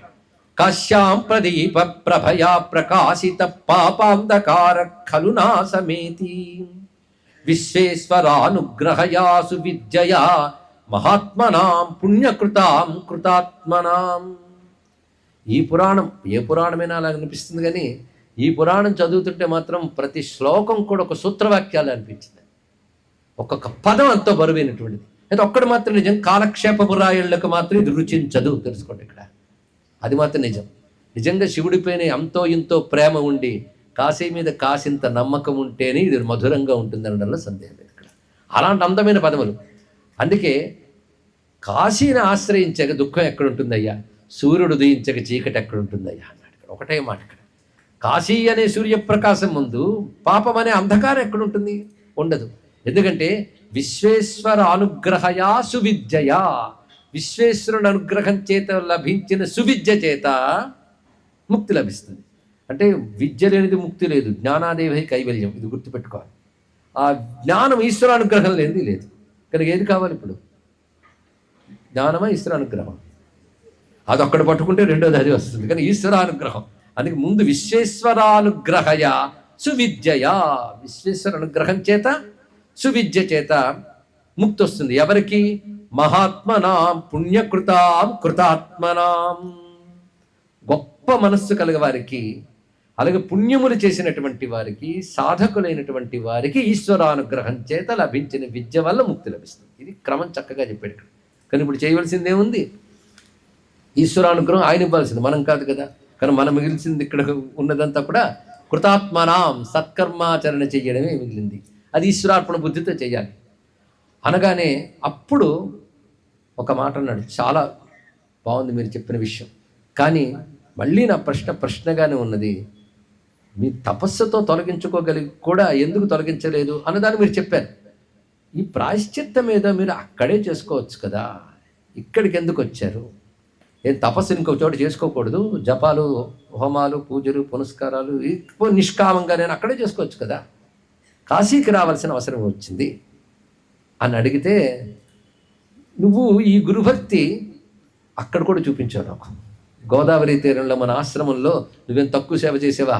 చాలా చేసావు. త్వం సాక్షాత్ తపసా, అక్కడ కూడా నువ్వు నా కోసం చాలా చేసావు. కానీ అక్కడ ఎప్పుడైనా శివుడు కనబడ్డా? విష్ణువు కనబడ్డా? ఇక్కడే కనబడ్డారు. అది కాశీ అంటే తెలుసుకుంటున్నాను. ఎందుకంటే నువ్వు చెప్పిన మాటల ప్రకారంగా యత్రత్వం తత్ర తీర్థాన్ని, నువ్వు ఒక మాట అన్నావు నన్ను, మీరు ఎక్కడుంటే అక్కడ తీర్థాలు ఉంటాయి, మీరు తీర్థానికి రావడం ఎందుకు నన్ను? ఎందుకంటే మహాత్ములు తీర్థాన్ని వెతుక్కో అక్కర్లేదు, వాళ్ళే తీర్థపురుషులు. ఎందుకంటే వాళ్ళ పవిత్రాంతఃకరణులు, తపోబలం ఉంటుంది. వాళ్ళ ప్రారంధం బట్టి వాళ్ళు దుఃఖాలు అనుభవిస్తున్నప్పటికీ కూడా అది వాళ్ళ క్షోభే తప్ప ఇవతల ప్రభావం చూపించదు కదా. అందుకే అలాంటి మహాత్ములు చూస్తే తీర్థస్నానం చేసినట్టు, క్షేత్రంలో ప్రవేశించినట్టు. అలాంటి మీరు నివసంతి, మీరు వచ్చి ఇక్కడ చేయడం ఏంటి? కాశీ కిం త్వం ఇహాగత, ఎందువల్ల మీరు ఇక్కడికి వచ్చారని అడిగే కదా. ఒక్కడ చాలు, నీకే అనుభవంలో వచ్చింది కదా. కాశ్యా స్వల్పేన కాలేన దృష్టో దేవ ఉమాపతికి. ఎన్ని యుగాలు తపస్సులు చేస్తే కనబడతారు వాళ్ళు. అలాంటిది నువ్వు అక్కడ చేయాల్సిన తపస్సు ఇక్కడ చేయడం వల్ల వాళ్ళ సాక్షాత్కారం పొందావు. అందుకని అక్కడ చేసుకున్న ప్రాయశ్చిత్తం మీద ఇక్కడ చేసుకున్నాను. ఇది ముఖ్యమైన అంశం సుమా. అంతేకాదు, అన్యత్ర యకృతో ధర్మ స సాంగ శ్రద్ధయాన్విత అనేక కాల సంపాద్య స సిద్ధోత్ర క్షణాత్ భవేత్. ఈ శ్లోకములు కాశీ రహస్యాన్ని చెప్పేవి. ఇదే రహస్యం అంటే. రహస్యం అంటే ఇది. రహస్యం అంటే నీకు రహస్యం చెప్పనా, పెద్ద కష్టపడక్కర్లేదు దీనికని చెప్తారు ఇక్కడ. లేకపోతే పెద్దదిలా కనబడుతుంది. ఆ రహస్యం అంతా అక్కడ ఉంటుంది. రహస్యం ఏమిటి అంటే, మిగిలిన చోట్లల్లో ఏదైనా ఒక సత్కర్మని సాంగోపాంగంగా శ్రద్ధగా శాస్త్రలోపం లేకుండా అనేక కాలము చెయ్యగా వచ్చే ఫలితం కాశీలో క్షణమాత్రంలో లభిస్తుంది. అది కాశీకి ఉన్నటువంటి గొప్పతనం. వర్షాయుధ సహస్రాణి ఏ సేవంతే హరిం హరం తేత్ర క్షణాత్ ప్రాప్నువంతి వత్సాత్ త్వమివ ధార్మికాః. 10,000 సంవత్సరాలు హరిని హరుని సేవిస్తే వచ్చే ఫలం కాశీక్షేత్రంలో క్షణకాలం సేవిస్తే లభిస్తుంది. అది కాశ్యాంకృతం స్వల్పమపి ధ్రువం స్యాత్ పుణ్యేతరత్ పుణ్యమపి స్వభావాత్. కనుక గుర్తుపెట్టుకో, కాశీలో పుణ్యము కానీ పుణ్యేతరము కానీ కొద్దిపాటి చేసిన స్వభావ సిద్ధంగా కొన్ని కోట్ల రెట్లు ఫలితం ఇస్తుంది. ఈ వాక్యం గుర్తుపెట్టుకోవాల్సింది. 2 మాటలు అన్నాడు. పుణ్యమే ఫలితం ఇస్తుంది అనుకోవద్దు. పుణ్యం కానీ పుణ్యేతరము కానీ. పుణ్యేతరం అంటే ఇంతమందిలో పాపం ఇంతమంది అన్నారా? పుణ్యము కానిది పుణ్యేతరం అండి. అంటే ఏమిటి? నిత్యం చేస్తున్నాయి పుణ్యేతరములు. పుణ్యము కానీ పుణ్యేతరము కానీ కాశీలో కొద్దిపాటి చేసినా కోట్ల రెట్ల ఫలితం వస్తుంది. ఇది గుర్తుపెట్టుకుని కాశీకి వెళ్ళాం కనుక పాపాలు పోతాయని ఇక్కడ తిరిగి వచ్చి లాభం లేదు. ఇంకా జాగ్రత్తగా ఉండాలి. అది ఏ యాత్రకి వెళ్ళినా ఎలాగైనా వెళ్ళొచ్చు, కానీ కాశీకి వచ్చినప్పుడు చాలా జాగ్రత్తగా చేయాలి యాత్ర. గుర్తుపెట్టుకోండి. ఉన్నవాళ్ళు కానీ వచ్చేవాళ్ళు కానీ కాశీలో అనుక్షణం జాగరూకులకు ఉండాలి. ఇక్కడ కూర్చుని వాడిని తిట్టా వీడిని తిట్టా, వాడి దోషాలు వీడి గుణాలు చర్చ చేయడం, ఇవన్నీ చేసే కంటే హాయిగా హైదరాబాద్లోనూ బెజవాడలోనూ ఉండడం బెటర్ అండి. ఇక్కడికి రానవసరం లేదు. ఇక్కడికి వచ్చి వాళ్ళ మీద వీళ్ళ మీద చర్చలు, వీళ్ళ మీద నిందలు, వాళ్ళ మీద ఎంత కష్టపడిపోతున్నాను తెలుసా వాళ్ళందరూ అని చెప్పుకోవడానికి ఇక్కడికి వచ్చేది. పరచింతన ఉంటే ఇక్కడ రానక్కర్లేదండి ఇక్కడ. అందుకే కాశీలో చెయ్యవలసినది ఏమిటి అంటే ధార్మికాహ, నీలాంటి ధార్మికులు అన్నాడు ఇక్కడ. కాశీకి వచ్చి ధర్మబుద్ధితో ప్రవర్తిస్తూ ఉంటూ శ్రీ శివ ఎవరెవరిని సేవించాలో చెప్పు. శివ శ్రీహరి అత్ర హారి విధి స్వాత్మజనేషు నూనం. కాశీక్షేత్రానికి వస్తే శివుడు, శివ, హరి, హారి, విధి ఈ 6 వాళ్ళ భక్తుల్ని కాశీలో అనుగ్రహించినట్టు ఇంకెక్కడ అనుగ్రహించరు. ఎవరు? 6 చెప్తున్నాడు, జాగ్రత్తగా వినండి. శివ శ్రీహరి, ఇక్కడ వరకు అర్థమైంది కదా. తర్వాత కొంచెం అర్థం కృష్ణ. హారి అనే శబ్దానికి గణపతి అని అర్థం ఇక్కడ. కనుక గణపతి ఎప్పుడు ఎందరయ్యారు? 4 అయిపోయారు. విధి 2 అన్నారు. విధి అని 2 చెప్పడంలో విధి అంటే బ్రహ్మదేవుడు, మరొకటి విధి అంటే సూర్య భగవానుడు. ఈ 6 కూడాను కాశీలో తన భక్తుల్ని తొందరగా అనుగ్రహిస్తారు, పూర్ణంగా అనుగ్రహిస్తారు. ఇది గొప్ప విషయం చెప్పాడు ఇక్కడ. అది ఇతర చోట్ల చేయొచ్చు, కానీ ఇక్కడ చేస్తే తొందరగా అనుగ్రహిస్తారు. యది ప్రసన్నోసి గురో యది దేయో వరో మమ.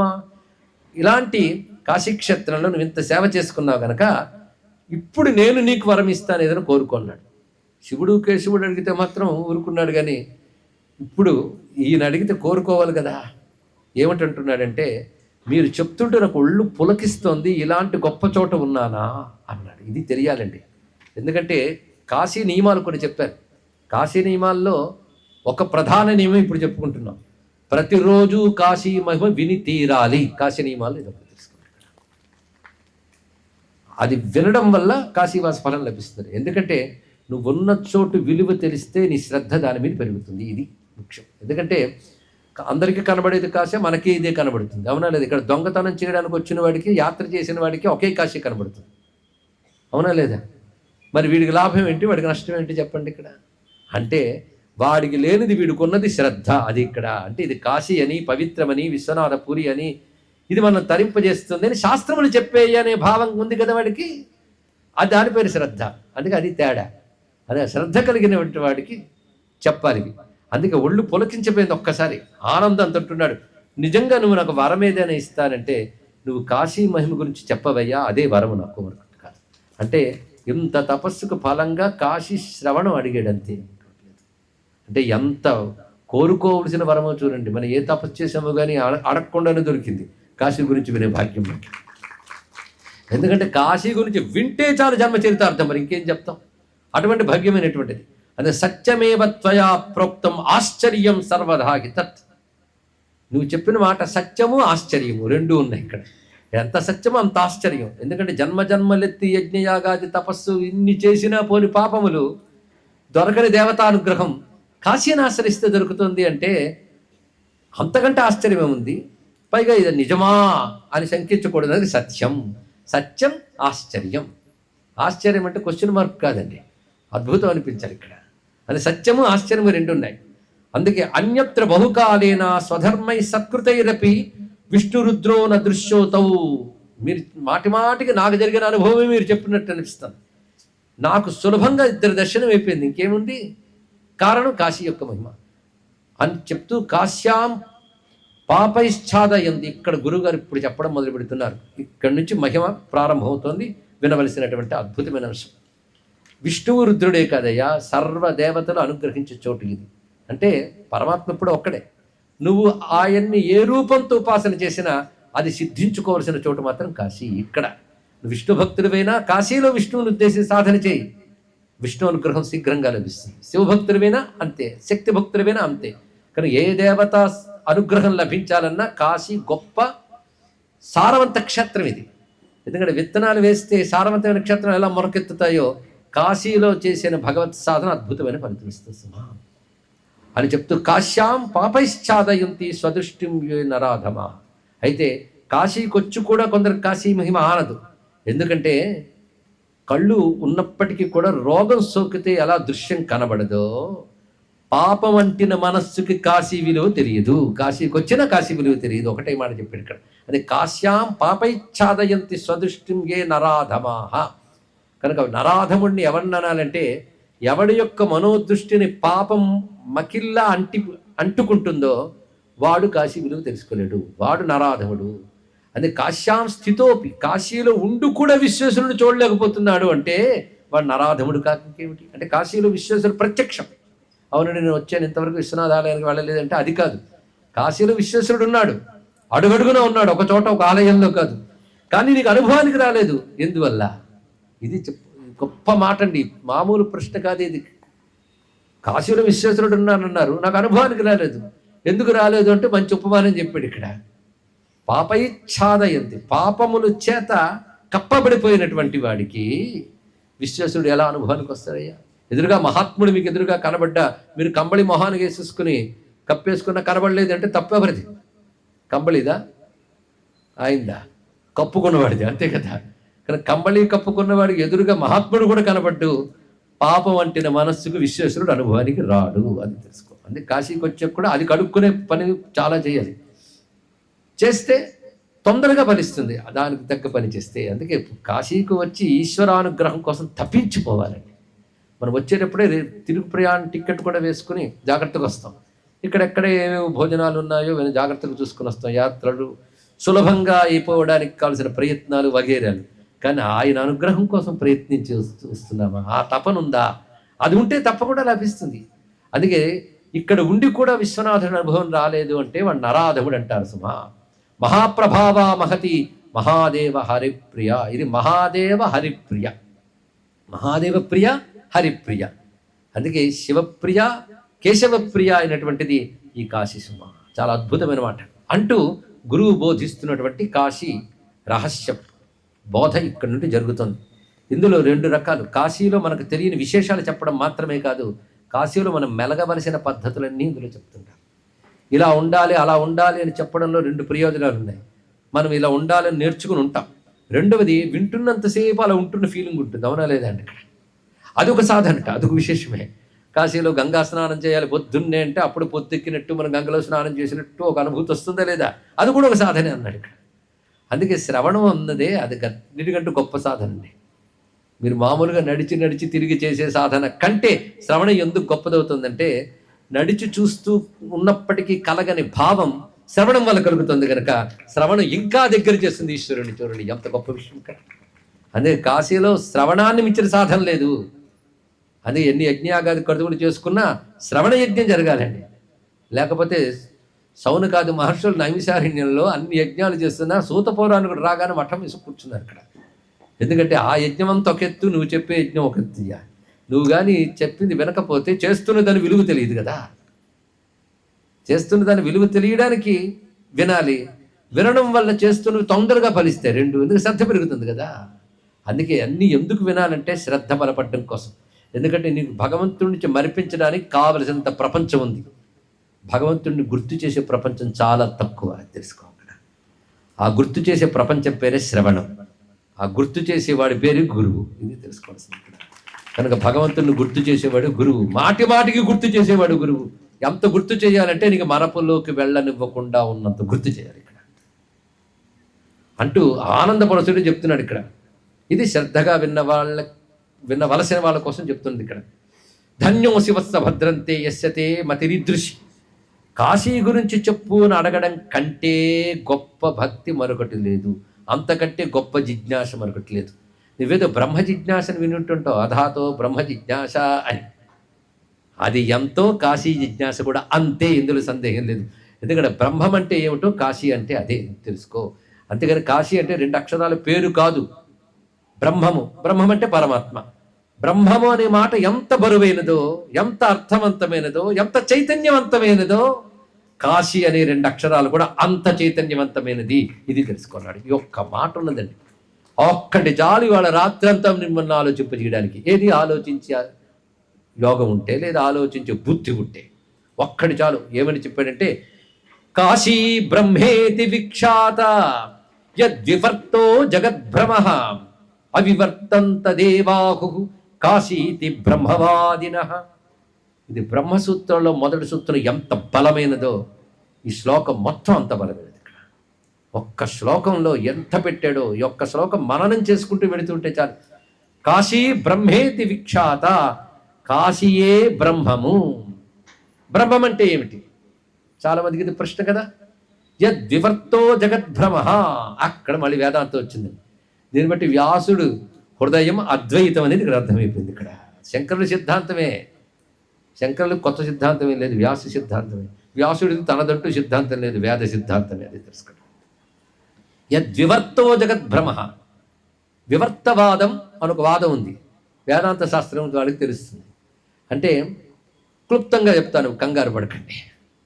ఆరంభవాద, పరిణామవాద, వివర్తవాదాలను 3 వాదాలు ఉన్నాయి. 3వ వాదం అద్వైతం, మిగిలినవి ద్వైతవాదాలు. ఆరంభం అంటే పరమాత్మ కూడా ఉన్నాడు సృష్టికి పూర్వం, ఆయన నుంచి సృష్టి ఆరంభమైంది, ఇది ఆరంభవాదం. పరిణామవాదం అంటే పరమాత్మే ప్రపంచంగా మారాడు, అంతే కదా? కాదు.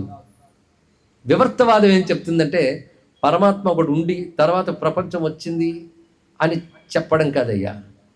ఆయన పరమాత్మే ఉన్నాడు, రెండవది లేదు. అసలు రెండవది లేదు అన్నప్పుడు మనం ఎలా చెప్తావు? అప్పుడు ప్రారంభవాదం పక్కకి వెళ్ళిపోయింది.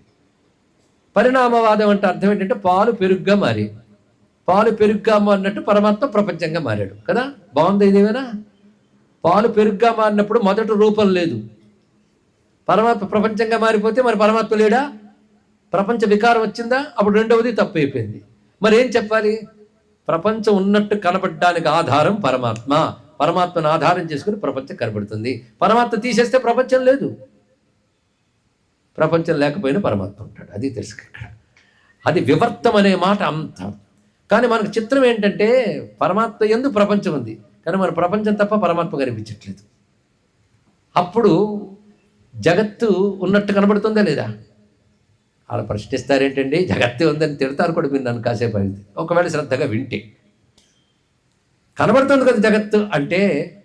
నీకు బ్రహ్మం అంటే తెలియదు కనుక జగత్తు సత్యం అనుకుంటున్నావు.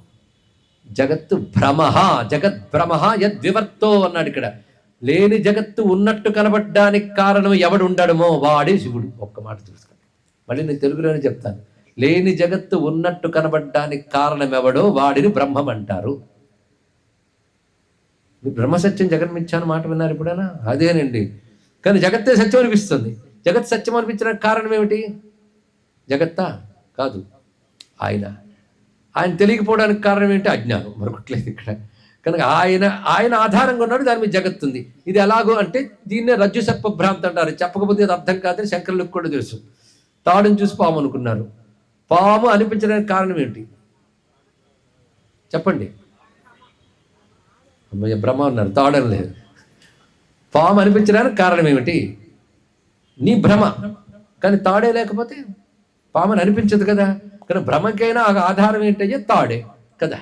నీ అజ్ఞానం కలిసి తాడు యందు పాము భ్రాంతిని తీసుకొచ్చింది. కానీ అజ్ఞానం కలిసింది, అజ్ఞానం తీసే ఏముంది? తాడే ఉంది. అలా అజ్ఞానం తీసేస్తే బ్రహ్మమే ఉంది, అజ్ఞానం కలిస్తే జగత్తు ఉంది. ఇప్పుడు తెలిసిపోయింది కదా. కనుక పాముకి తాడు ఎలాంటి ఆధారమో జగత్తుకి పరమాత్మ అలాంటి ఆధారము. ఏం ఉపమానం చెప్పారు, ఒకటే అయిపోయింది ఇక్కడ. ఆ రహస్యం తెలిస్తే, తాడన్న సత్యం తెలిస్తే పాము అనేది ఎలాగ భ్రాంతో బ్రహ్మము సత్యమని తెలిస్తే అప్పుడు నీ జగద్భ్రాంతి అంటే అర్థమవుతుంది. అంతవరకు ఏంటి జగద్భ్రాంతి అంటాడు, అంత బాగుంది కానీ కథే కంటిన్యూ అయితే బాగుండేదండి అనిపించేస్తుంది. ఎందుకు భ్రాంతి వదలలేదు కనుక. యద్వివర్తో జగద్భ్రమ, అద్భుతమైన మాట అంటాడు ఇక్కడ. ఎవరి యొక్క వివర్తము అంటే ఆయన యందు ఆభాసగా కనిపించినది అర్థం ఇక్కడ. కనుక బ్రహ్మము ఎంతో, కాశీ అంతా. బ్రహ్మ శబ్దానికి మరొక శబ్దమే కాశీ. కాశీ అనగా బ్రహ్మమే. బ్రహ్మం అంటే ఎవరు? పరమాత్మకి అసలు పేరు బ్రహ్మం. పరబ్రహ్మ అంటాం కదా, బ్రహ్మము. అందుకే బ్రహ్మ అనగానే బృహత్వాత్ బ్రహ్మణత్వాత్, ఏది అన్నిటికంటే గొప్పదో, ఏది సర్వోత్కృష్టమో, దేన్ని మించి మనకు సత్యము లేదో దాని బ్రహ్మం అనాలి. బ్రహ్మమునికి ఇది నిర్వచనం కదా. కాశీ అంటే అదే అన్నాడు ఇక్కడ. అంటే అర్థం ఏంటి? కాశీ అంటే సత్యం, దాన్ని మించిన మరొకటి వస్తువు లేదు. కానీ కాశీ అంటే పరమాత్మ, అంతే అర్థం. అంటే కాశీ అంటే చాలని ఊరి పేరు అనుకున్నారు. కాశీ ఊరు పేరు కాదు, పరమాత్మ యొక్క పేరు. కాశీ అన బ్రహ్మమునకు పేరు. తెలుసుకోవడం ఒకటే మాట ఇక్కడ. కాశీ అన బ్రహ్మమునకు పేరు, పరమాత్మ యొక్క పేరు. మరి బ్రహ్మమునికి చాలా పేర్లు ఉన్నాయి కదా. ఉన్నాయి, నువ్వు జపం చేసుకోవడానికి బ్రహ్మమునికి చాలా పేర్లు ఉన్నాయి. ఏమని? విష్ణు అని, రామ అని, శివ అని, శంకర అని, గౌరీ అని, లక్ష్మి అని ఉన్నాయి కదా. అలాగే యథా విష్ణో శంకరస్యాపి నామ్నా లోకాశోకం నాశ్య మోక్షం ప్రయాంతి. ఒకటే మాట ఇప్పుడు, అద్భుతమైన మాట. అసలు ఈ 2 శ్లోకాలు చాలండి పట్టుకోవడానికి. అంటే రేపటి నుంచి ప్రవచనం అక్కర్లేదని కాదు అర్థం. ఇది ఒంటికి పట్టడం కోసం వినాలి ఇదంతా కూడా. ఏమి చెప్తున్నా అంటే ఒకటే మాట, యథా విష్ణో శంకరస్యాపి నామ్నా. ఈ మాట చాలా గొప్పగా చెప్పాడు. విష్ణు శంకర ఈ పేర్లు ఎవరివి? ఇప్పుడు ఇది చెప్పు. విష్ణువు అనే దేవుడిది విష్ణువు పేరు, శివుడు అనే దేవుడిది శివుడని పేరు కాదు. విష్ణువు శివుడు కూడా ఒకే బ్రహ్మము యొక్క పేర్లు. తెలుసుకో ఇక్కడ. ఎవరి పేర్లు? ఉన్నవాడు ఒకటే పరమాత్మ, ఆయన పేరే విష్ణు, ఆయన పేరే శివ. అర్థమైంది కదా. ఎందుకు శివ అన్నారంటే బ్రహ్మము శుద్ధమైన వాడు. ఆయన ఎందుకు ప్రపంచం భ్రమింపజేస్తూ కనిపిస్తున్నా ఆయనకు ప్రపంచం ఏమి అంటలేదు. నేను పాముని అనిపించితే తాడు పాము అయిపోయిందా? తాడుగా అయ్యో నేను పామునా అనుకుందా? లేదు కదా. అది శుద్ధమేగా. కానీ శుద్ధమైతే శివం అంటారండి ఇక్కడ. అంతటా అదే ఉంది అంటే విష్ణు అంటారండి. ఇప్పుడు ఈ 2 ఆయన లక్షణాలే కదా. కానీ బ్రహ్మ విష్ణు ఎవరి, శివ విష్ణు ఎవరి పేర్లు? బ్రహ్మమునకు పేర్లే. మరి బ్రహ్మ ఎవరి పేరు? బ్రహ్మము పేరే. కానీ బ్రహ్మ, విష్ణు, మహేశ్వర, శంకర ఇవన్నీ ఎవరి పేర్లు? ఒకే పరమాత్మ యొక్క పేర్లు. అదెంతో ఇది అంతే అని చెప్పడంలో మరొకటి అంటున్నాడు. ఊరికనే బ్రహ్మమును అర్థం చేసుకోవడం కోసం శివ విష్ణు అని పేర్లు చెప్పలేదు. నీకు బ్రహ్మము తెలియలేదు గనక, కష్టాలు అనుభవిస్తున్నావు గనక, భ్రాంతిలో పడిపోతున్నావు గనక, దుఃఖం నుంచి బయటపడడం కోసం ఆ నామాలు జపం చేస్తావా లేదా నువ్వు? ఏవి? శివ, విష్ణు, శంకర, విష్ణు సహస్రనామాలు, శివ సహస్రనామాలు, లలితా సహస్రనామాలు చదువుకుంటున్నావా లేదా? మరి అవన్నీ ఎందుకు చదువుతున్నావు చెప్పు? పాపం పోవడం కోసం, దుఃఖం పోవడం కోసం, కోరిక కూడా తీర్చుకోవడం కోసం. అవునా? విష్ణు సహస్రనామాలు చదివితే కోరికలు తీరుతున్నాయి. అవునా? విద్యార్థి విద్యా ధనార్థి ధర్మస్థితే లేదా? శివసహస్రనామం చదివిన ఫలితాలు ఉన్నాయి. మరి శివనామమైనా విష్ణునామమైనా పరమాత్మనామం గనకనే ఆ నామాలు జపం చేసినా స్మరించిన పాపాలు పోయి దుఃఖాలు తొలగి సిద్ధి లభిస్తుంది. అవి ఎలా సిద్ధినిస్తాయో శివ విష్ణువాది నామములు, కాశీనామం కూడా అంతే. కానీ కాశీ అనేది ఒక మంత్రం. కాశీ కాశీ కాశీ కాశీ అన్నది చాలది, ఊరు పేరు కాదు, పరమాత్మ యొక్క పేరు. ఇక్కడ శివ విష్ణు ఎలాగో కాశీ కూడా అంతే. చాలది ఒక్క మాట. అంత అద్భుతమైన శ్లోకం కనుక శ్రద్ధాళువులు ఒకరిద్దరైనా మనస్సులో పెట్టుకుంటారన్న ఉద్దేశంతో ఈ 2 శ్లోకాలను ఒక్కసారి అనుకుందాం. కాశీ బ్రహ్మేతి విఖ్యాత యద్వివర్తో జగద్భ్రమ అవివర్తంత దేవాహు కాశీతి బ్రహ్మవాదిన. కనుక ఏది అవివర్తం అంటే భ్రాంతి లేక సత్యమై ఉన్నదో దానిని బ్రహ్మవాదులైన వారు కాశీ అంటారు. కనుక కాశీ, అందుకే ధాతువుల ప్రకారం చూస్తున్న కాశీ అంటే ప్రకాశ స్వరూపము అని అర్థం. ఇక్కడ ప్రకాశ స్వరూపము అంటే స్వయం ప్రకాశ స్వరూపం, తనంత తాను ప్రకాశించినది. ఎందుకంటే సృష్టిలో ప్రతిదీ స్వయం ప్రకాశం కాదు, ఇంకొక దాని చేత ప్రకాశింపబడుతున్నది. అవునా? సూర్యుడు వల్ల మనం ప్రకాశింపబడుతున్నాం కనుక సూర్యుడు స్వయం ప్రకాశం. మీరు నేను ప్రకాశింపజేయం, సూర్యుడు స్వయం ప్రకాశం కదా కాదుట. సూర్యుని కూడా ప్రకాశింపజేసే వస్తువు ఒకటి ఉన్నది, అదే పరమాత్మ అని భగవద్గీతలో స్వామి చెప్పాడు. జ్యోతిషామపి యజ్జ్యోతి. అది ప్రభాస్మి శశి సూర్యయోహో అన్నాడు భగవానుడు. సూర్యుల్లో చంద్రుల్లోని వెలుగుని నేనన్నాడు. అప్పుడైనా మనకు తెలియద్దు సూర్య చంద్రులకు అసలు వెలుగు లేదు, అందులోంచి వచ్చే వెలుగు ఈశ్వరుడే. కానీ సూర్యుడిని చంద్రుని కూడా వెలిగించేవాడిని నేను. మరి నిన్ను వెలిగించేది ఎవరు? అది అడగచ్చు కదా మనం. మన క్వశ్చన్స్ ఎక్కువ కదా. మమ్మల్ని ప్రకాశింపజేసేది సూర్యుడైతే సూర్యుని ప్రకాశింపజేసేది ఎవరు? నేనే. మరి నిన్ను ప్రకాశింపజేసేది ఎవరు అంటే నన్నెవడయ్య ప్రకాశింపజేసేది? నాకు నేనే ప్రకాశం, నేనే స్వయం ప్రకాశం. అందుకే నత్ర సూర్యోభాతి న చంద్రతారకం నేమా విద్యతో భాంతి కుతోయమగ్ని నద్భాసయతే సూర్య. అక్కడంతే భాసయతే ఎందుకు వాడాడు? ఇది ఆలోచించమన్నాడు. ఉపనిషత్తులు వెతకండి ఏం చెప్తోంది. నద్భాసయతే అంటోంది, నత్ర సూర్యోభాతి అంటోంది ఇక్కడ. మరి ఏమిటంటే భాసయతి బహుదా భగణాన్ స్వధామ్నా. చిన్న విషయం కాదు. తన యొక్క ప్రకాశము చేత అన్నిటినీ ప్రకాశింపజేసేవాడు. తనకే ప్రకాశం అవసరం లేని వాడెవడో వాడిని బ్రహ్మం అన్నవే. మరి ప్రకాశము కాశము అని ఇన్ని లక్ష మార్లు అన్నవే, దాని పేరే కాశీ. ఇది తెలుసుకో. ఇక్కడ స్వయం ప్రకాశ స్వరూపం సర్వజగత్తుని ప్రకాశింపజేస్తుంది. ప్రకాశం అంటే లైట్లుగా చైతన్యం తెలుసుకోండి.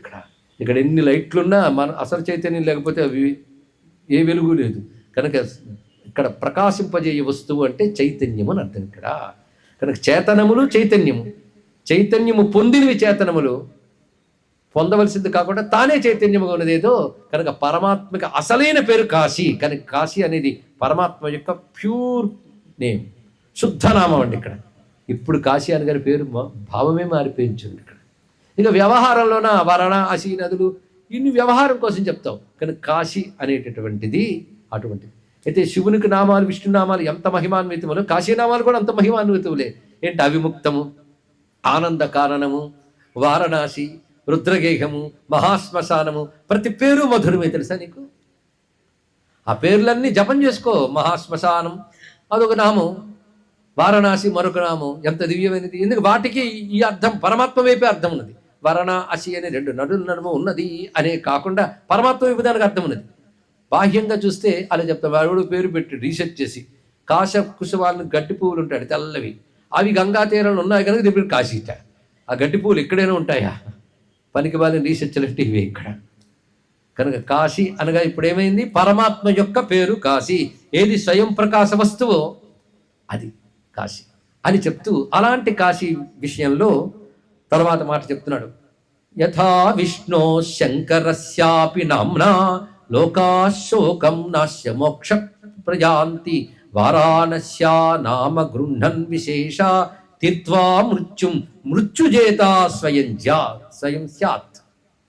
కనుక ఎవడైతే నిరంతరం వారాణసి నామములను అంటూ ఉంటాడో వాడు వారాణసి నామం. ఎందుకు కాశీ అన్నప్పుడు వారాణసిని ఎందుకన్నా అంటే కాశీకి సంబంధించిన ఏ పేరైనా సరే ఆ నామములు అంటూ ఉంటే తీర్త్వా మృత్యువుని దాటిపోయి స్వయంగా మృత్యుంజయుడైపోతాడు. అంటే మృత్యుంజయ పట్టణమైన కాశీ క్షేత్రాన్ని ధ్యానిస్తే పట్టణం ఏమిటి? మృత్యుంజయ స్వరూపమైన కాశీ. ఇప్పుడు మారిపోయింది. ఇక్కడ శివుడి పట్టణం కాదు కాశీ, శివుడే కాశీ. కాశీ అంటేనే శివుడు. తెలుసుకో.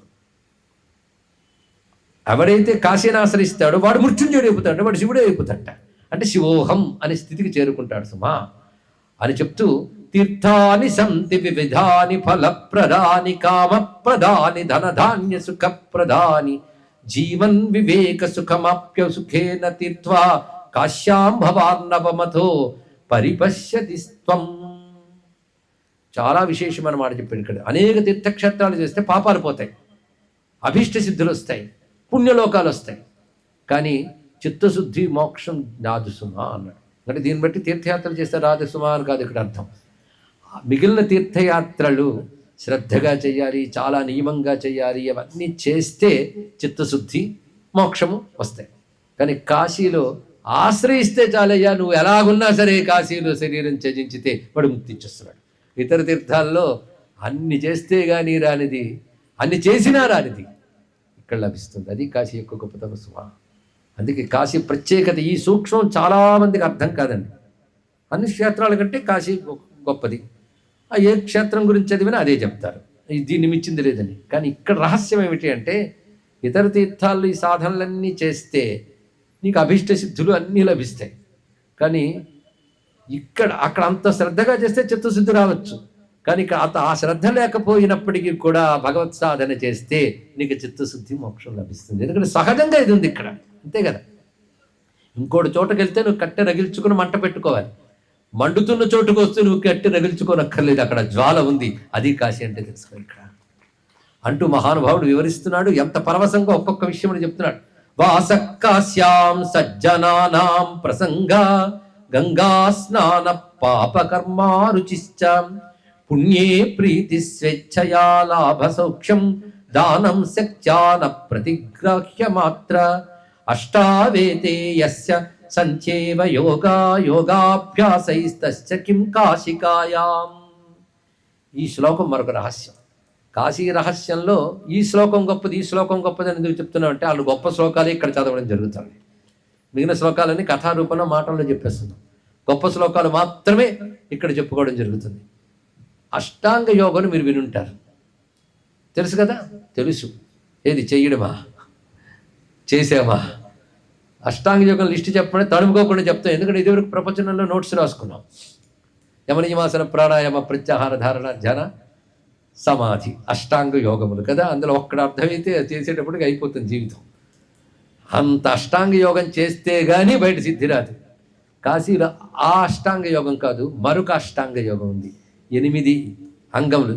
ఇవి కాశీలో పాటిస్తే బయట ఎక్కడో చేసిన అష్టాంగ యోగాలు ఎంతో కష్టమైనవి. అంత కష్టం కానీ 8 అంగాలు చెప్తున్నాను. 8 అంగాలతో కాశీలో ఎవడుంటాడో వాడు బయట అష్టాంగ యోగ సిద్ధుడు కూడా పొందలేని సిద్ధిని పొందగలడు. ఏమిటా 8 అంగములు రేపు తెలుసుకుందాం. సర్వం శ్రీ విశ్వేశ్వర చరణారవిందార్పణమస్తు.